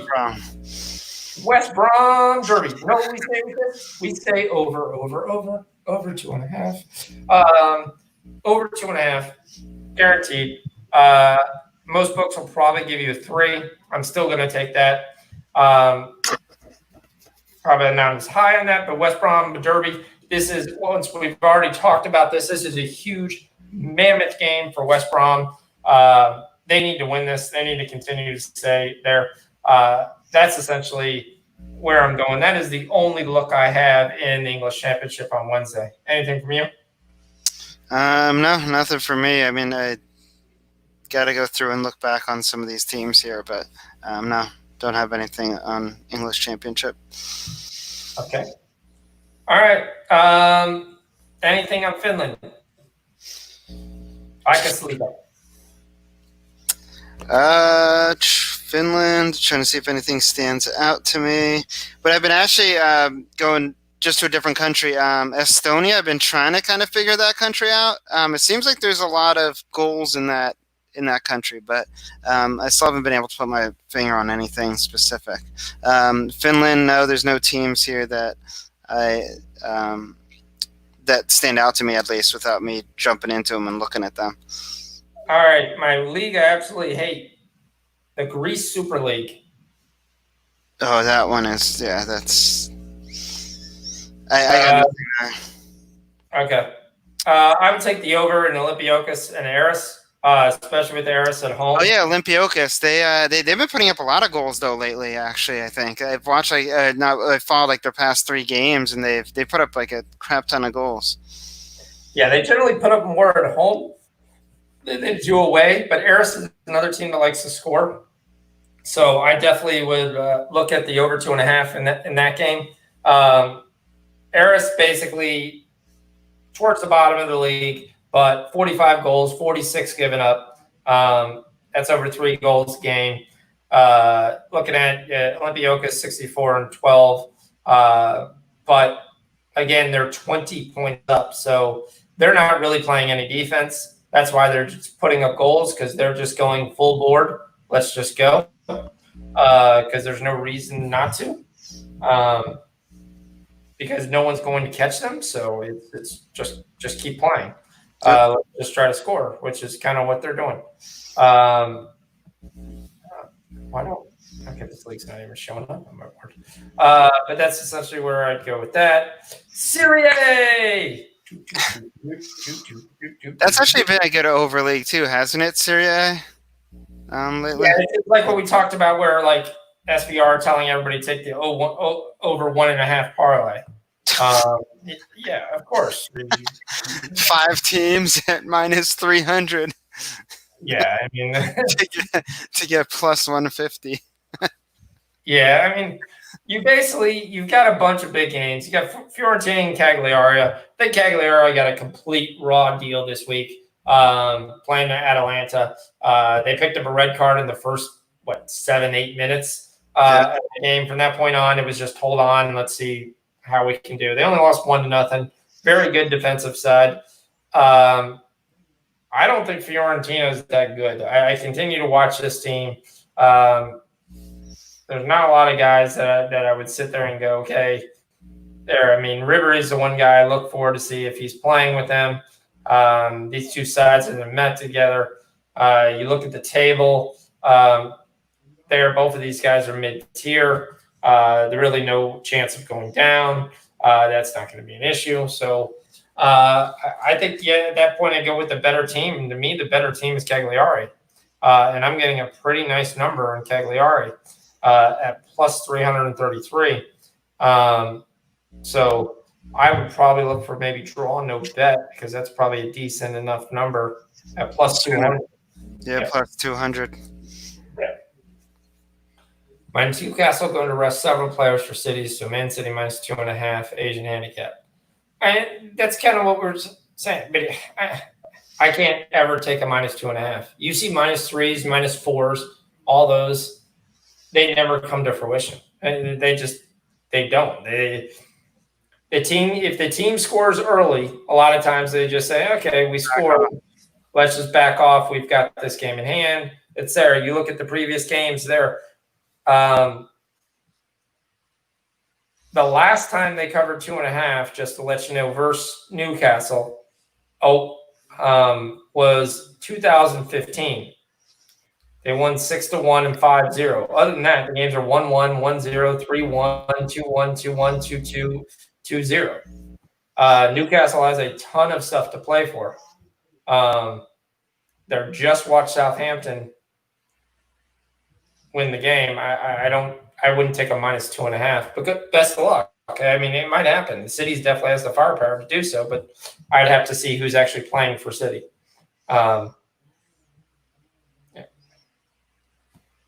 To go that high to see, okay, when they're all right.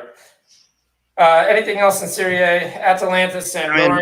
Everything else I just see in my mind. I see over 2.5 for all these, but it's some of them are probably juiced up, like Atalanta, Sampdoria.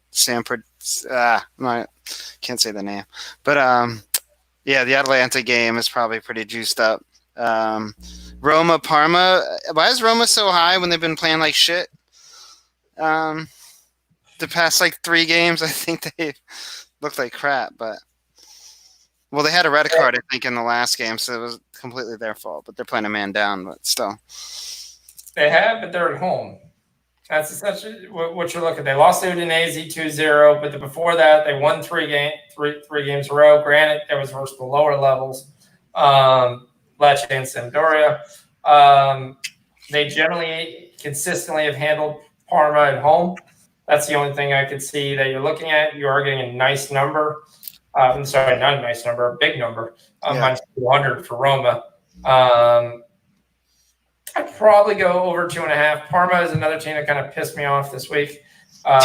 Didn't get any scoring when I thought I was going to get some away. They were able to basically come around and squeak out a goal towards the end there, but versus Fiorentino. But there, the over 2.5, I was going to look at, doesn't look probably too bad.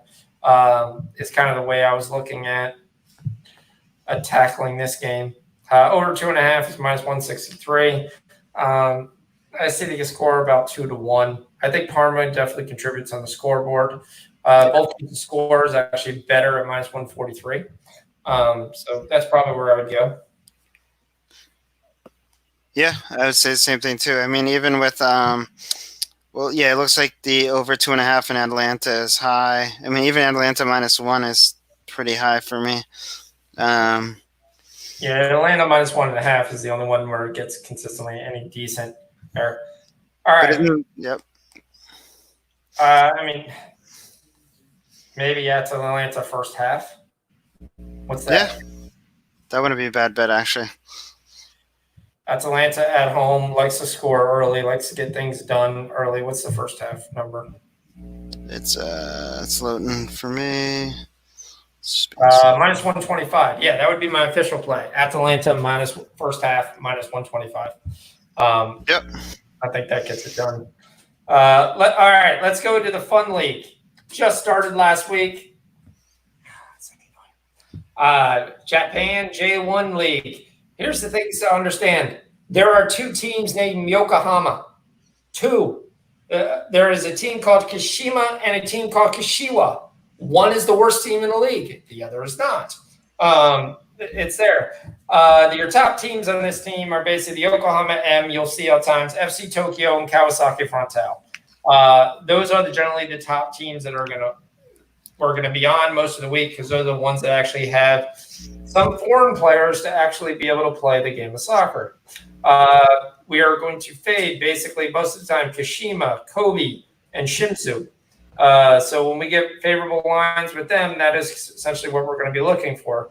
Over 2.5s, our teams I like to see is probably going to be Hiroshima and Kashiwa.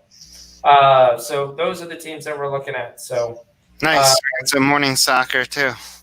Great. Yes, it's a Waking Cash League. So we do really well in those in Australia and South Korea is there. So I'm going to dive a little more into this. I need to take a look at some things from last week. Me too. I'll have some more plays out there. We get Romania soccer. The first leg was 3-0. You're returning to CSB. FCSB basically in the Romanian Cup has absolutely nothing to play for. Just don't get beat 3-0.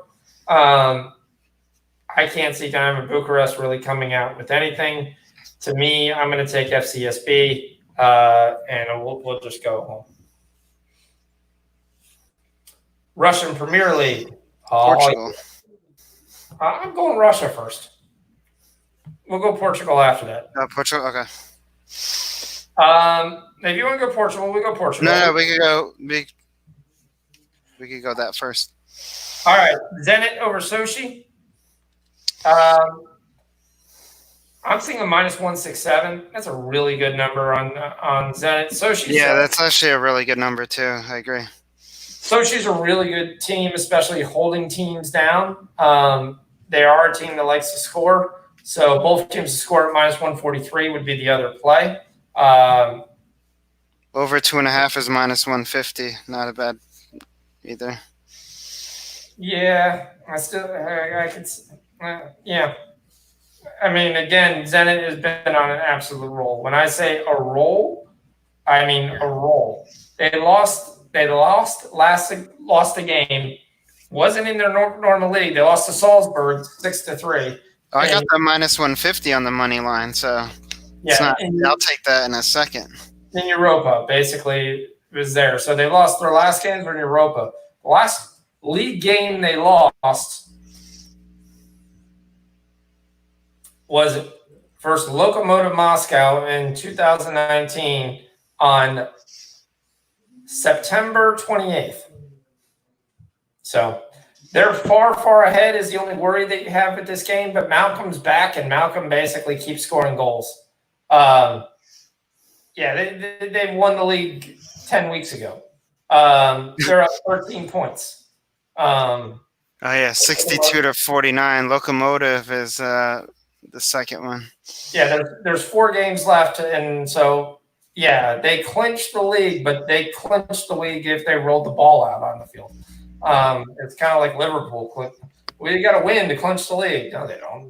Well, yeah, was Zenit still like pounding people regardless? Like their last game, whatever they did, they won like 3-0, 4-0, whatever that was. Yeah, because Malcolm's back, and Malcolm just wants to score. Yep. They played Krasnodar, and they just came out there and just blew them away. You're basically Sardar Osmoon is another guy who's just coming in. The kid just wants to try to score as many goals as he can. So I like Zenit here. I think it's a small thing. I agree when you say they don't really have a lot to play for, but I think they like to score goals, and that's what they're playing for, just for fun. Because a lot of times when you get a team that is won the league and it's over, and you get a chance basically at that point to say, okay, we're not going to play any defense. We're just going to go forward. So that's why the over 2.5 has been almost an auto play for me, because they're winning 4-2, 3-1. And I just think they're definitely going to keep going forward and just trying to score. Spartak Moscow, Lokomotiv Moscow. This is a game I like both teams to score. Lokomotiv is not as good as they have been. They're the second best team in this league. We used to bet them a lot. Remember that? Was that this Locomotive, or was that the other Locomotive? That's this Locomotive. That's the one where I put the train up and I said that's where we're going. We are definitely taking that. But lately they've been kicking my ass. But the one thing they basically do is a lot of times is concede goals, especially when they're away. So I feel like both teams to score at -125 is where I'm going with this game. I like that. The problem with both, Sochi's not a prolific team at all. I mean, they're not as bad as Ruben Kassan, but yeah, they're just not really prolific. But they can put some goals in. I could see both teams to score, Zenit win, and both teams to score. I'd be more happy with Zenit winning over 2.5, because Zenit himself could win 3-0. All right, we're back to Bob Taylor's favorite league. Actually, no, that's right. We want to do Portugal. You wanted to do Portugal. We could, yeah. You're just taking the draw in both games? Is that what we're doing? And then basically, because Portugal has been uninteresting at all. Like, what is wrong there with those people? Do they not want to play soccer? They draw so many damn games. It's unbelievable how many times they've actually drawn. So, actually, let's pull that up. And today was a draw, too. The Sporting game was a draw. Yeah, a 0-0 draw. That's not even, at that point, that's not even a draw. I mean, it is a draw, but I mean, come on. That is the worst draw ever that you can have. Here, we're going to sit there and we're going to go and entertain you guys to a 0-0 soccer game when the other team has 10 men and you can't even picture. The problem is Sporting kids took some really early shots. They really didn't move the ball around. There wasn't a really lot of good looks. It was just blind shots inside the box or shots from 40 yards. I was like, you've got a man advantage. Why in the world are we shooting from 50-yard distances? I mean, in that league, you have Porto at the top, Benfica. You know, they pretty much have run away with it. And then the next one is Sporting, Braga. Yeah, I mean, Rio Ave. I mean, but the two teams that are playing on Wednesday are Boa Vista and Avis. Maritimo, which are both, I think, at the bottom. No, they're 10th and 12th, so 34. Everyone can see. I'll pull it up right there so everybody can see. I mean, you're basically looking at Avis is the worst team. They've already been relegated. You want to talk about nothing to play for. That's okay. We suck all the time, and now we know we're going home. Setubal is technically in a promotion fight against Portmanese. So to me, I would take Vittoria Settleball and not have any qualms about it at all because I can't see Avis coming out here with really anybody.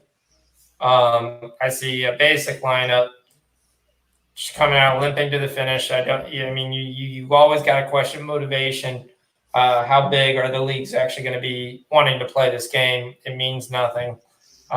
You've already been relegated, so normally you'd say, okay, they want to come out and win in front of their fans. There are no fans. So 4 games left. This is 1, 2, 3 Cancun. I'll take Vittoria Setzerball money line because this game means the world to them. So, but though you have a draw here for them, there wouldn't kill them. And you look at this team; they've only drawn 12 times. They've got 6 wins, 12 draws, 12 losses. I mean, the one thing you got to say about Avis, at least they come out and they lose games. Right. They got 24 losses and 2 draws. Well, you could count on them to lose, so that's the thing with that. Yeah, I would take. I mean, at -105, I would take Vittoria Setúbal. Yeah, that's essentially where I would go with that game. Boa Vista Maritama is a little bit different game. Maritama is a one that can bite you in the ass, and they draw more than they win. So if I was going to take the draw, that'd be the game I'd take the draw in. But I'm not even touching that game. Yeah, there's too many other games to play than to waste your time with that. All right, we'll go to Slovenia. Where's Bob and my Slovenia players? He's got nothing. He's got nothing. Come on, Bob. How do you have nothing for me? I will tell you, every time I bet Slovenia, I lose. I don't know what it is about this league. It just kind of kills me. You've got Illumination versus Bravo. Illumination is the better team. Are they a -120 better? Probably. But again, this is a game where you're getting towards the end of the book. You've got 5 games left. They need to make up 7 points no matter. Bravo is securely in this mid-table. Do they really care? I mean, Illumination's home it has a great distinction of 6 straight losses. 6 straight losses. I'm not sure I could take this. I mean, what is Bravo getting for Bravo draw no bet? I think they're getting plus. Where is it? Right here. Game props. I mean, they lost to Celgi at home. That's no there. Tabor, you shouldn't lose the Tabor at home. Plus 225 for Bravo. So for draw no bet. Yeah, if I was going to take a gamble on this, I'm not going to take anything on this. To be honest with you guys, but I'm sorry, you have a team that's lost 6 straight times at home. There's no fans in attendance. Why are you minus 139? So. Well, they're the better team. They've got 10 more points. But you look at the scoring wise, and the Luminage is the better defense. Bravo's that mid-team. That team scores 40 goals, gives up 46. They could put the ball in the net when they need to. They're probably going to score 1 at least. But as Illuminage basically just shown recently, they don't care. I mean, losing to Celgi is not there, but losing to Murrah, losing to Tabor, those would be games that you would want to be big, and you didn't even score. I think Bravo draw no bet here. I think that's a very good look. But I think the worst, Illumination could win the game if they decide to play, but I don't think it doesn't look like what they're doing right now that they care. So, yeah. That'd be an interesting game. I might have to look at that. I might actually make that official. Do you also think that, like, in a lot of these lower leagues that the books probably, they probably don't know, they don't know a lot more than you do, so, like the lines that they're putting up, they just, they're not looking at any more information than what you have. So, they could just be wrong and just not know enough and just giving you a bad line here, or a good line for you to take the other team kind of thing. Yeah, I mean, I think you've got guys in the lower who sit there and look and have an idea of what's going on. I don't think you'll get this like, hey, I don't know, 6 guys who are playing. I do think a lot of times if you're looking at news and you find out like 5 guys from Luminous is sitting and things of that nature, the books aren't as in tune with that because they're not caring. That's coming there. And it also depends. Do you have a European book? The European book's probably looking at it closely. FanDuel probably has no idea what the Slovenian league is. Right. If the top 10 guys got coronavirus, you'd probably still see the same line, except when people started betting the other side. Right. That's kind of what I'm saying. It's like a FanDuel would probably they probably have no idea. I mean, like if they're basing the line off anything, it's probably off the same thing that you're looking at, which is like stats or like some sort of numbers, whatever, like the head to head. I look at my formula. I look at what's going on recently, what's being sent. I mean,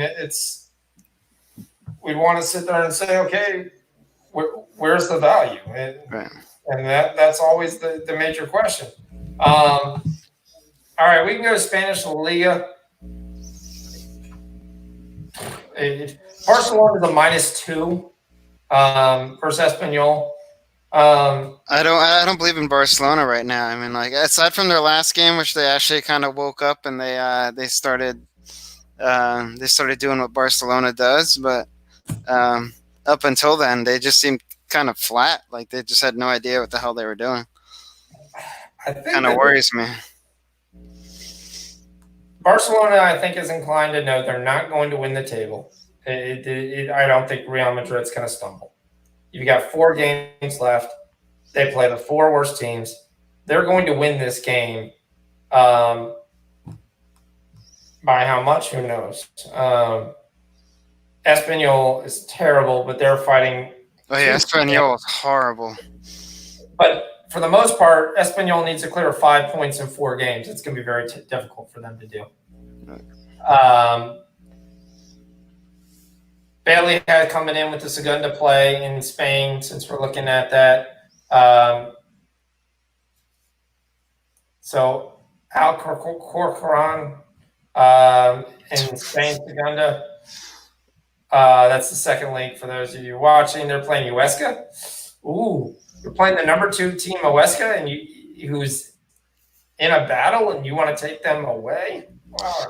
Huesca, by the way, I think you might have given it out as a. Did you give that out as a play like a week ago? Probably. You might have before. I don't know. I think you did actually, and I was watching that game. I just waited to the very, very end, and like at the 80, it was still tied, and at the 88th minute, I was like, you know what? I was like. Shawn said Huesca, ML. I was like, it's plus 700. They still haven't scored yet. Here's this late extra time BS. Let me just put like some money down on it, and they ended up scoring. Yeah, Bailey, are you taking them draw no bet or money line? I see they have a lot of away wins. I definitely see they have a lot of away wins, but they have a lot of away draws too. I mean, if you're getting away, yeah, he's saying away they're great. Not play, just a pattern of their season is what he's saying. There's one thing to be great. There's another thing when you're playing the number 2 team that's trying to get that's battling a team that's tied exactly in the number of points.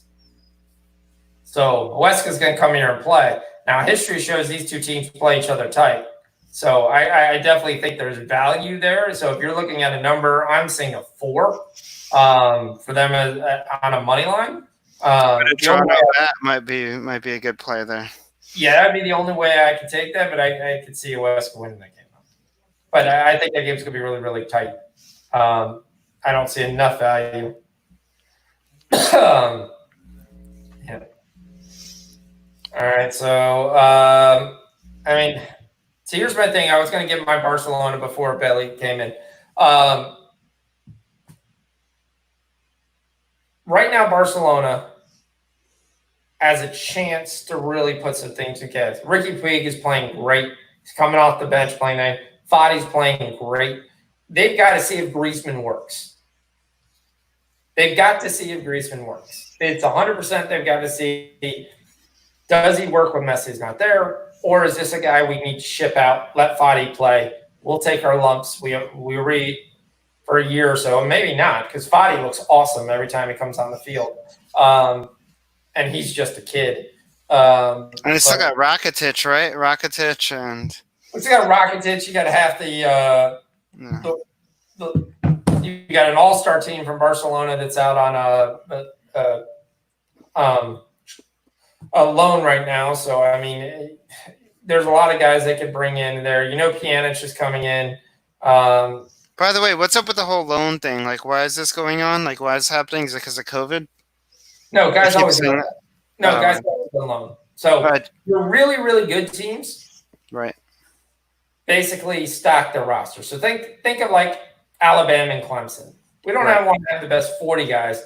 We want to have the best 70 guys. The difference is your teams that are really, really rich want to take these young talents and basically saying, we'll loan them out. We'll pay 50% of their salary, 40% of their salary, which may be an outrageous number, and send him to a contender, well, some other lower league contender, just so he's playing regularly and not just sitting on the bench. But they would never send it to like a rival. Like they wouldn't send a guy to Real Madrid. Like Barcelona wouldn't send a guy to Real Madrid. Yeah, they wouldn't send a Real Madrid. There has been some times where you'll see some Bundesliga teams, right, higher level teams will send a lower guy to like Werder Bremen or something like that to basically play. But I mean, if you look at some of the loan things, and I posted in the Discord a while ago, like their loan team is absolutely nuts. It can win most leagues, especially lower leagues. So when you do that to basically, you don't have enough guys, you've got a stockpile. It's kind of one way that the bigger, stronger teams always stay better. You don't have it's kind of like, and you kind of give your guy just some playing time too, right? He gets more playing time as well. Right. Like Hakimi, that is in Hakimi. Yeah, I saw that.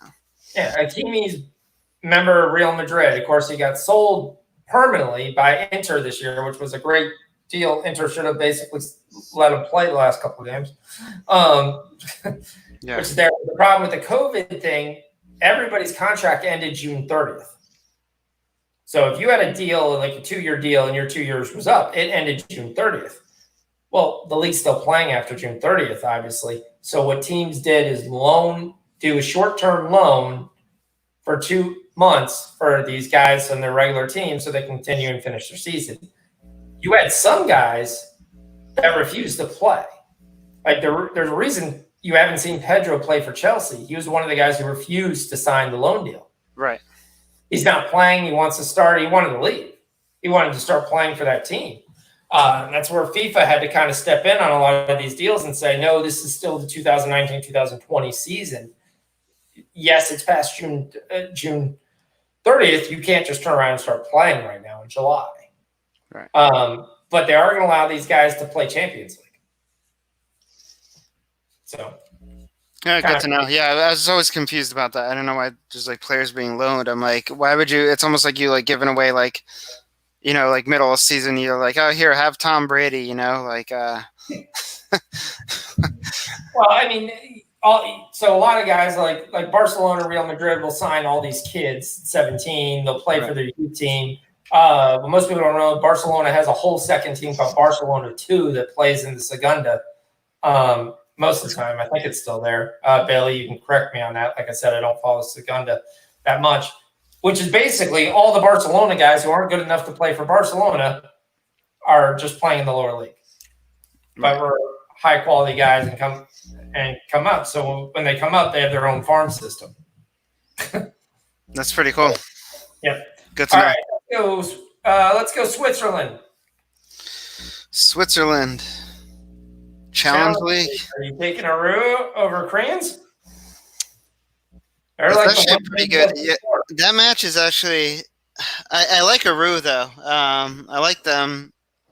I like the way that they played the other game. Yeah, that off. They came back and won a game that there's no way they should have beat. They were playing and they won 5-4. I also think this game screams over 3, but yeah. Yeah, it does. It screams over 3. And I think that's where the line is. Again, in those Switzerland games, I just love those overs. So that's probably where I'll end up with that. Yeah.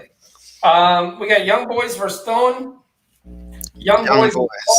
That's giving a huge number. What's the Asian handicap on that though? In the Super League, Young Boys should crush that, but yeah, Young Boys is fighting for the title. it's minus Young Boys -1.5 at -103. I was hoping. Honestly, I think Young Boys going to put up 3 goals by themselves against who was it the other day? They played Colorado, they won 3. They played X and Max and won 6, but I could take AJ and 10 guys and win 6-0. Zurich 3-2, Winterthur 4-2, 2-0. I mean, they definitely do probably cover the 1.5. They have been on a roll at home. They haven't lost since November 1st. So the -125 is -134. So yeah, I think the -125. Just to be able to cover that half bet on there, I definitely would have been like that. Oh, so Bailey, okay, Barcelona 2 got moved to the Division 3 now. Okay. Do players get more money playing Champions League games? No. The way soccer contracts work, you're paid weekly. And there's signing bonuses, and then there's sometimes like statistical bonuses. Like if you score a certain amount of goals or whatever, right? Yeah, there are bonuses for winning Champions League, just like you'd have bonus for winning Super Bowl, making the Pro Bowl, all kinds of stuff like that you could throw in. But I'm pretty sure the players just don't get extra money because their team's playing championship. Now, most of the time, teams that will, if they win it or they advance to a particular position, the club makes money. So I will tell you that. So, yeah, what is Young Boys team total over? Is it Young Boys team total over 1? It's like over 1.5 is -305. Over 2.5 is +115. I would almost lean over to. I mean, it's not a bad value there. For over 2.5. I don't get like an Asian handicap on it though or anything. To do like an over 2. But yeah, I'm trying to find where team totals are on this Bet365.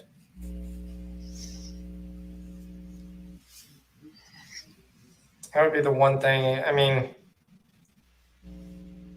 if you did the Alex Classic, yeah, I'll give Miss Pratt over 2.5 and both teams to score is -120. That's not bad either. Yeah, it's not bad either. But both teams to score by itself is -150. You might as well just do that. But I'd cover the 1.5. But I was looking for the team total. If it could be, why can't I get that? Team total goals. Here we go. Oh, over 1.5 is -300. Shit. I mean, like, yeah, they're definitely going to score. I mean, I'll tell you this right now. They're definitely going to score 2 goals. I might take the Asian handicap at -1.5. Yeah. Yeah. I think that's the way to go with that. How about Sion versus Basel? I like the over there, the over of 2.5 there. I mean, Sion put up 1 goal against St. Gallen or Gallon. I don't know, whatever you want to say, but yeah, St. Gallen. They've been holding up like there, and they're good for a goal or 2, but they're at home now, so I could see them putting up a goal or 2. Basel could probably put up a goal or 2. I'd probably lean to the over because Sion is home, but I might have to look at that one more. Let me break it down real quick for you here. The only worry here is the draw. Right. Sion has not beat Basel since 2015. Keep in mind, because the league's so small, you play each other 6 times every year. Oh, you do in the Swiss League? Jeez. So they play each other 6 times, and they have not won in 5 years. So if you're looking for a side, you go with the Basel, obviously. Yeah, I would go Basel here. Basel is in secure place in 3rd place. They've got 8 points up, 6 points away to be able to to But catch their up. last, but the last 4 to 5 times they've played, they've gone over 2.5 goals, haven't they? I don't think away. Okay. I mean, when they play, yes. Yeah, when they play together, regardless. They have away. Yeah. I would take the over 2.5. I'd take Basel in the over 2.5. What's that? What's the Alex Classic? I got to look at my other book, but I know the over 2.5 itself for me is minus 155. So I'm thinking with that and Basel. So it's like you've got to get a decent number plus 120, plus 10, 110. Yeah, it's plus 110. Okay, yeah. It's not bad. Right. I'd go the over 2.5, definitely. Maybe you stick that in a parlay. Yeah. You take it, or you stick it with Basel, and you take the plus money. So there. All right, Turkey. There is a team I really like to play in Turkey. Alaniaspor or whatever. That's the team. Yeah, they're good. Yeah, they're just good enough to basically score goals and to stay in games. Didn't Galatasaray used to be like good back in the day? Galatasaray? Yeah. Haven't been playing shitty lately, or they're not shitty. They're always in the top 4 in their division. They're in the top 4 again. So I mean, they're not terrible. No, I mean, I'm not saying they're terrible, but have they been playing terribly though? Yeah, they used to be Champions League, world class. You've had world class players play. Martin Robin had played for them when he was done with Bayern. There's a couple other star guys left and went to Turkey League. But I think when Turkey kind of went through a lot of that turmoil, right? Yeah, it was kind of bounced. A lot of players stopped choosing their place as a destination. Right. But yeah. It's hard to get players to come when they think they're going to die. So, all right. Moving on. Sivasspor is another team I like to watch in the Turkish league. They don't get a lot of notoriety, but they're right up there in those top 6 teams. And they like to score goals as well. They're at home. You're probably getting a huge, actually not too bad. They're playing Yeni Manaspor, one of the worst teams, but they're in a relegation battle. What's both teams to score on that? And that one, Konyaspor BTT. No, Sivasspor was Yeni Manaspor. I've got it. Okay. Oh, Yeni Mas. Okay. Minus 150. I like that. I like minus 150, or you just take Sivasspor to win, or going to win that game. You're probably getting a minus 130. So, it should be one we talked about MLS. Nothing on Andorra, Ukraine. There's nothing to go for. Nothing on Brazil, Bulgaria. No clue about that one. Ludocrats, man. Ludocrats. Wait, how come I don't have that even in my book? Bulgaria. Bulgaria playoffs. Yeah, that's what it is. Oh, I guess the game isn't listed yet. That's why they just. So when they play, basically their championship round to kind of get themselves, like, you always see Ludocrats basically trying to sit there and say who's going to Champions League qualification, who's going to Europa League qualification. This is the top 2 teams playing each other. Ludocrats is by far the best team, have been in this league for years. That's why we see them every year in Champions League, and every year you take the other team. But they are the best team in their league. They're just miles behind everybody else. But the good news, they always kind of end up in the Europa League, and you can generally win some games with them there. I actually don't have a number for them. Damn it. You guys suck. But I would look and see. I would say that I was trying to find both teams to score. That's where I was going to go with that. Anything in Estonia? You taking Florida again? I don't have any lines yet for any of the Estonia stuff.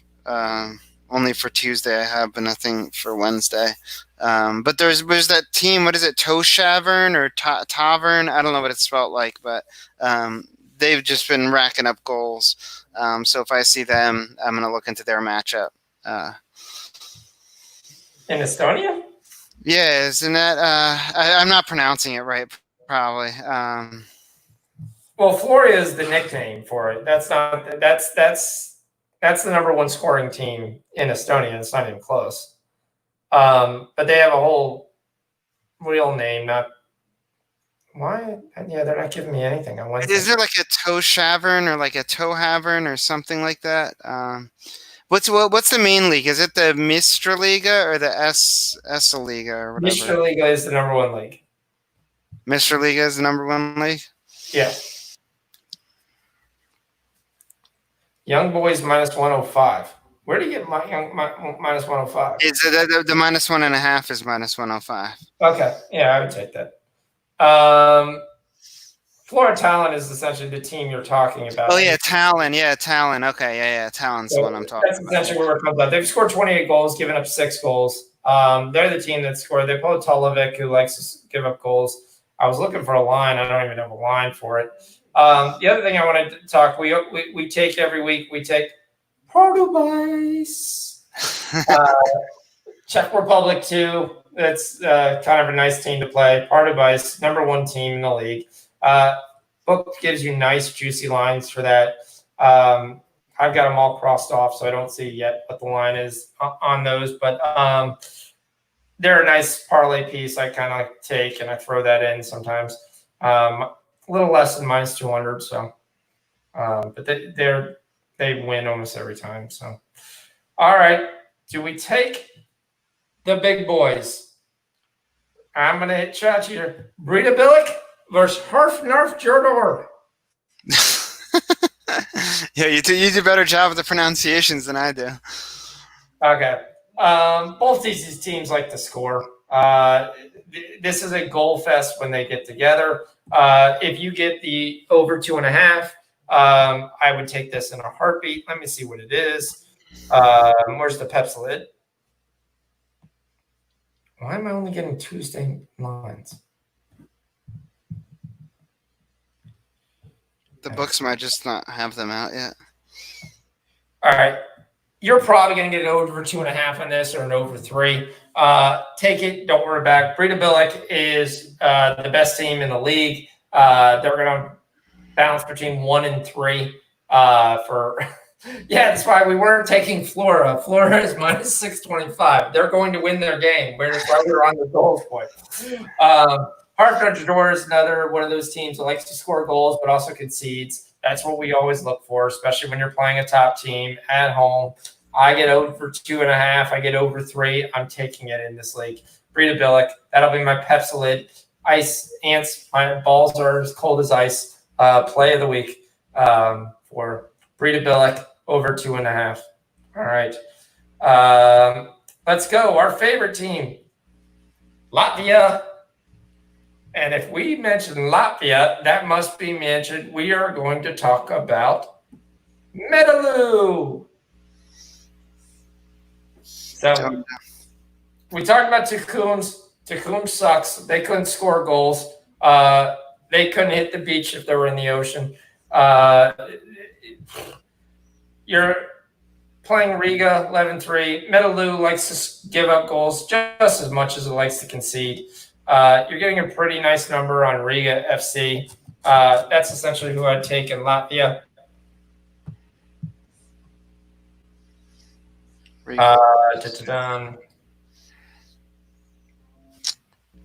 Okay, I see them. Yeah. Probably going to have to take the -1, though. Boy, they juiced that up. It's the Asian handicap. I don't have an Asian handicap. If you have an Asian handicap, then that's where I'd go. I'd look for Riga -1. If you're looking at the goals market, that's generally another good option, but over 2.5 is -167. If you're getting 3 at that point, I think that's the most goals we're going to see, so I probably would lay off. So, Montenegro, I've got nothing. Polish Cup. I got like 3 Poland leagues. I got Puchar Polski, I Liga, and Elstra Akwasa. Riga FC, Geraldo. That's what I was talking about in Latvia. They're playing Metaloo. Metaloo likes to give up goals. All right, I'm going to just pass that. My favorite Slovakia team, just to let you know, if you guys haven't known, is Slavia Bratislava. Slavia Bratislava. They just like to score, and score some more. They are playing home. They basically lost the last game at home when Eisenhower was president. So no, they lost to Freiburg, who is obviously not in their league. Is the last time they've lost a game. The last real game they actually lost. Let's pull this off. It's so far back I couldn't say. The only losses they have are to Wolves, Besiktas is in Turkey, Dynamo Brest is in Belarus. They're playing Rosenborg. They're going to win this game. It's going to be at least Slavia Bratislava -1 is where I would be going with this if I was going to take it. I'll see if I can get that on the Asian handicap. I love that team. I look for them all the time when they're playing. They're also a great Europa team to look for. So we talked about Segundas, Primero in Spain, Huesca Alcoran. Our Bailey's got draw no bet on Alcoran. I don't see it. I think Huesca wins the game, but we'll see. It's all right to have different opinions. Sweden Super Tan, anything you like there? Sweden Super Tan? No, I mean, outside of what we talked about, I don't see anything else. Yeah, none of these other teams have I really looked into at all. Outside the ones that we just talked about that were on Tuesday, but none of the Wednesday teams. All right, I know we still got some people in the chat. Is there somebody? I know we've had some people come in, come out. Some of you have had questions. Hung out with us for 2 hours. I absolutely love that. That's great to see. Hopefully, we can get the show to less than 2 hours going forward. A lot of leagues. Yeah, a lot of leagues, a lot of stuff. We know we got some leagues out, so let me leave it up to the chat right now, see what things you guys like. Is there any league that we went over that you have a question on, any game that we're looking at? Also, looks like Australia's starting in like 2 weeks. Yes, I can't wait. That's going to be so nice. It's such an easy league to bet, I feel like. Or we've had success, at least. A lot easier betting it. Yeah, it's just always, you got to remember, first thing we got to do, look at the transfer market, see who left, see who's still around. You can't just run over and go, Wellington Phoenix. So got to look to be able to set up who's left there. KG says a lot of good info. Geraldo wants to know about Lecce versus Lazio. Gerardo, my guess on this is Lazio is going to beat the crap out of them. That's essentially what I said with this. I like the Lazio -2. I like the over 2.5. Those were the ones I think that we came across, right? Yep. Yep.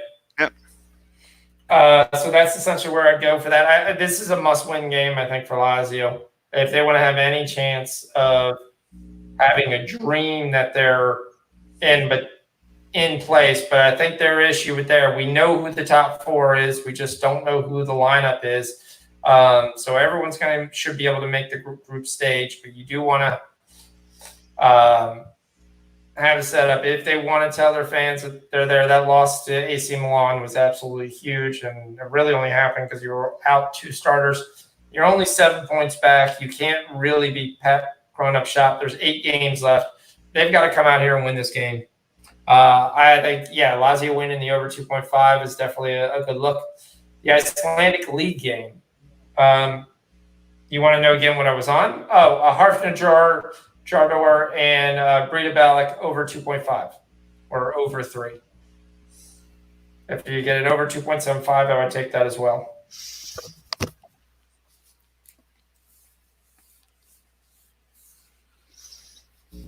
Anything else? Shawn, you made any bets yet for tomorrow? No, not yet. I was just looking at my favorite, the Swiss leagues. Just trying to figure out what I'm going to do there first. Usually where I try to attack tonight, because as you get closer to that game tomorrow, it starts going to 3.5, and then it gets out of control. So if there's a couple of them, so I'll put them in the chat tonight. Actually, the ones that I take. Yeah, I will say, just full disclosure, Shawn has the lines that not everyone else has. So just to let you know, he does have the full disclosure of where everybody else is betting Kyle Busch top 5 minus 300. He's got Kyle Busch top 5 plus 125. So just we'll let him know that I have no idea how those books are still in business. I can't wait. I literally showed you my bankroll the other day. I like milked them all, but they I can't wait. For those who don't know, Shawn's up.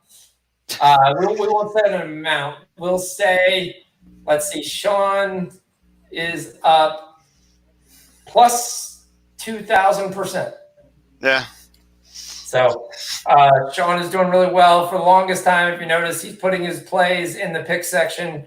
I told him to do that because for a while he was just shooting them back to me and telling me your thoughts in the morning. I tell him my thoughts in the morning. Some were good, some weren't. Sometimes I got him off a winner. Sometimes I didn't. That's kind of the ways, and we were just bouncing them back and forth. But we were both taking what he was taking on any of the stuff. But then I was like, wait. We're cashing so many times on these games. We need to put these in the pick section and allow everybody to be able to cash as well. There's one thing when you're rooting for a $300 bet that's going to pay $3,000, and everybody else in the chat's not. That's sometimes kind of like where everyone should have, because we're all on the same parlay. So he does actually, so lately I know, and I've thrown out parlays out there, but I've actually gone. I've actually gotten a lot better with the parlays. That one on that one Saturday that I sent you, Shawn, where we just needed the Wolves to finish that off. Yeah. But I actually have a KBO parlay for you guys tonight, so I'll put that in there. That I was looking at. So what's your KBO parlay here? I've got my thing up. Yeah, KBO pilot. It is. Let me pull up my bet slip. And one of these times I was telling, I think Joe Osborne, and he was like, "Go with the Fighters and the Lions." What I didn't realize, I was in a wrong league that had the Fighters and the Lions, so I didn't realize we're the league I was following. So apparently the Lions are also in Taiwan.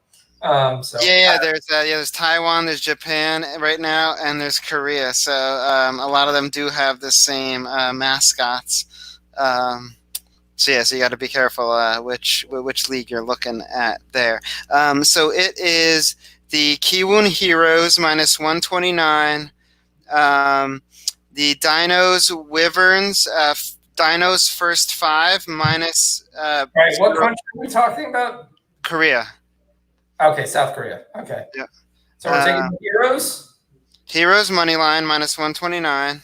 Okay, and we're taking the Dinos? Dinos first 5 minus 0.5, which is basically like for them to win the first 5. Yeah. And then Tigers, and so Tigers are playing the Tigers and the Wiz, the first 5 under 5.5. First 5 under. Oh, we're going with the under. Every time I look at these things, they score like 11 to 12. Well, they do a lot of times in the because their bullpens suck. So like when you start getting usually in the beginning they're low, but then once you start getting to like the 8th and 9th inning, they just I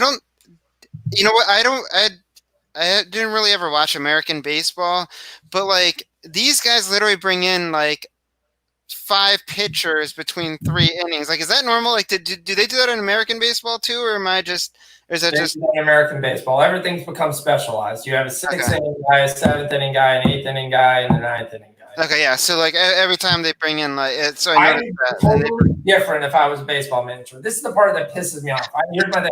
If my 8th-inning guy went 1, 2, 3 and got out, yeah, my 9th-inning guy would be fully ready to go.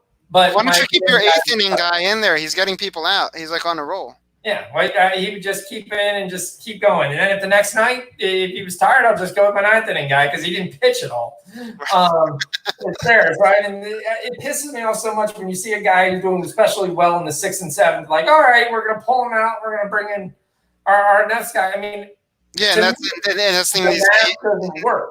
Yeah, the analytics shouldn't work for that. You should basically be saying, okay, the odds that I'm going to have one guy not have a good night is going to go up the more pitchers I use.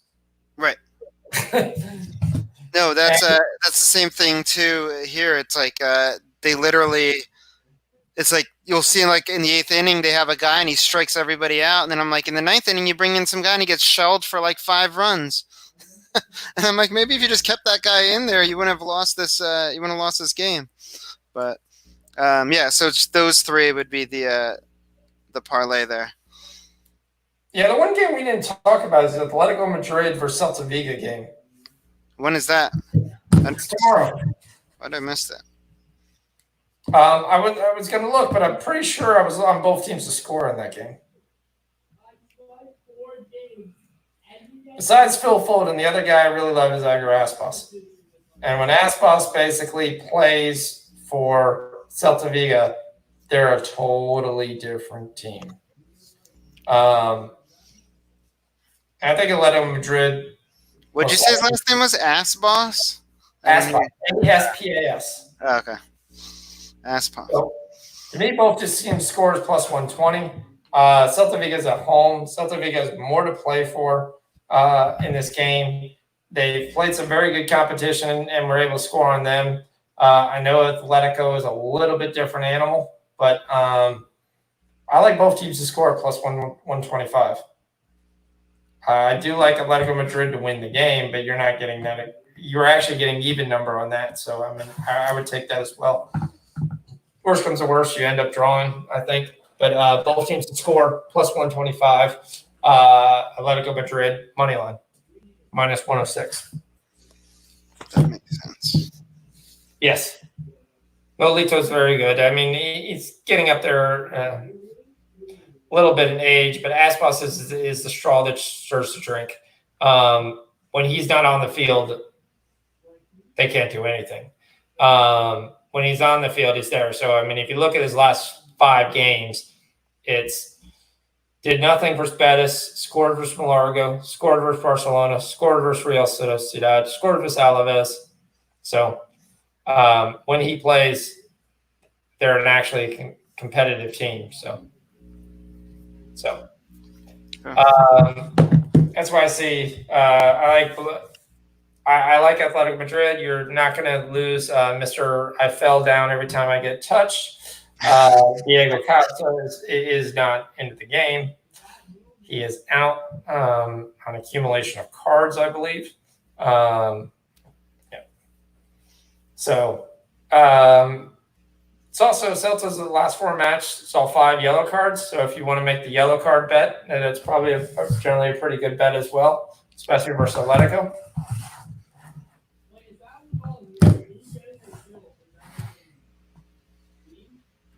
Yeah, Bailey. His father played for Vigo. Yeah, I mean they're going to continue to keep playing. No doubt about it. They need probably at least one more win to get themselves clear to have no chance of relegation. So, all right. Anything else? If not, we will wrap the show at 2 hours and 28 minutes. Hopefully, we'll get it down Thursday. Yeah. It'll be a lot shorter, hopefully. We try to go through Friday, Saturday, and Sunday on Thursday. Oh, boy. Yeah. So, but we'll work there. We'll have a couple more days. This was kind of a one-day thing. It's there, but we'll have everything prepped. Glad you guys all came. Go ahead, tweet this out, share. Looks good. See everybody in the Discord. Let's go win some money. Let's cash. Yep. Box. Talk to you guys later.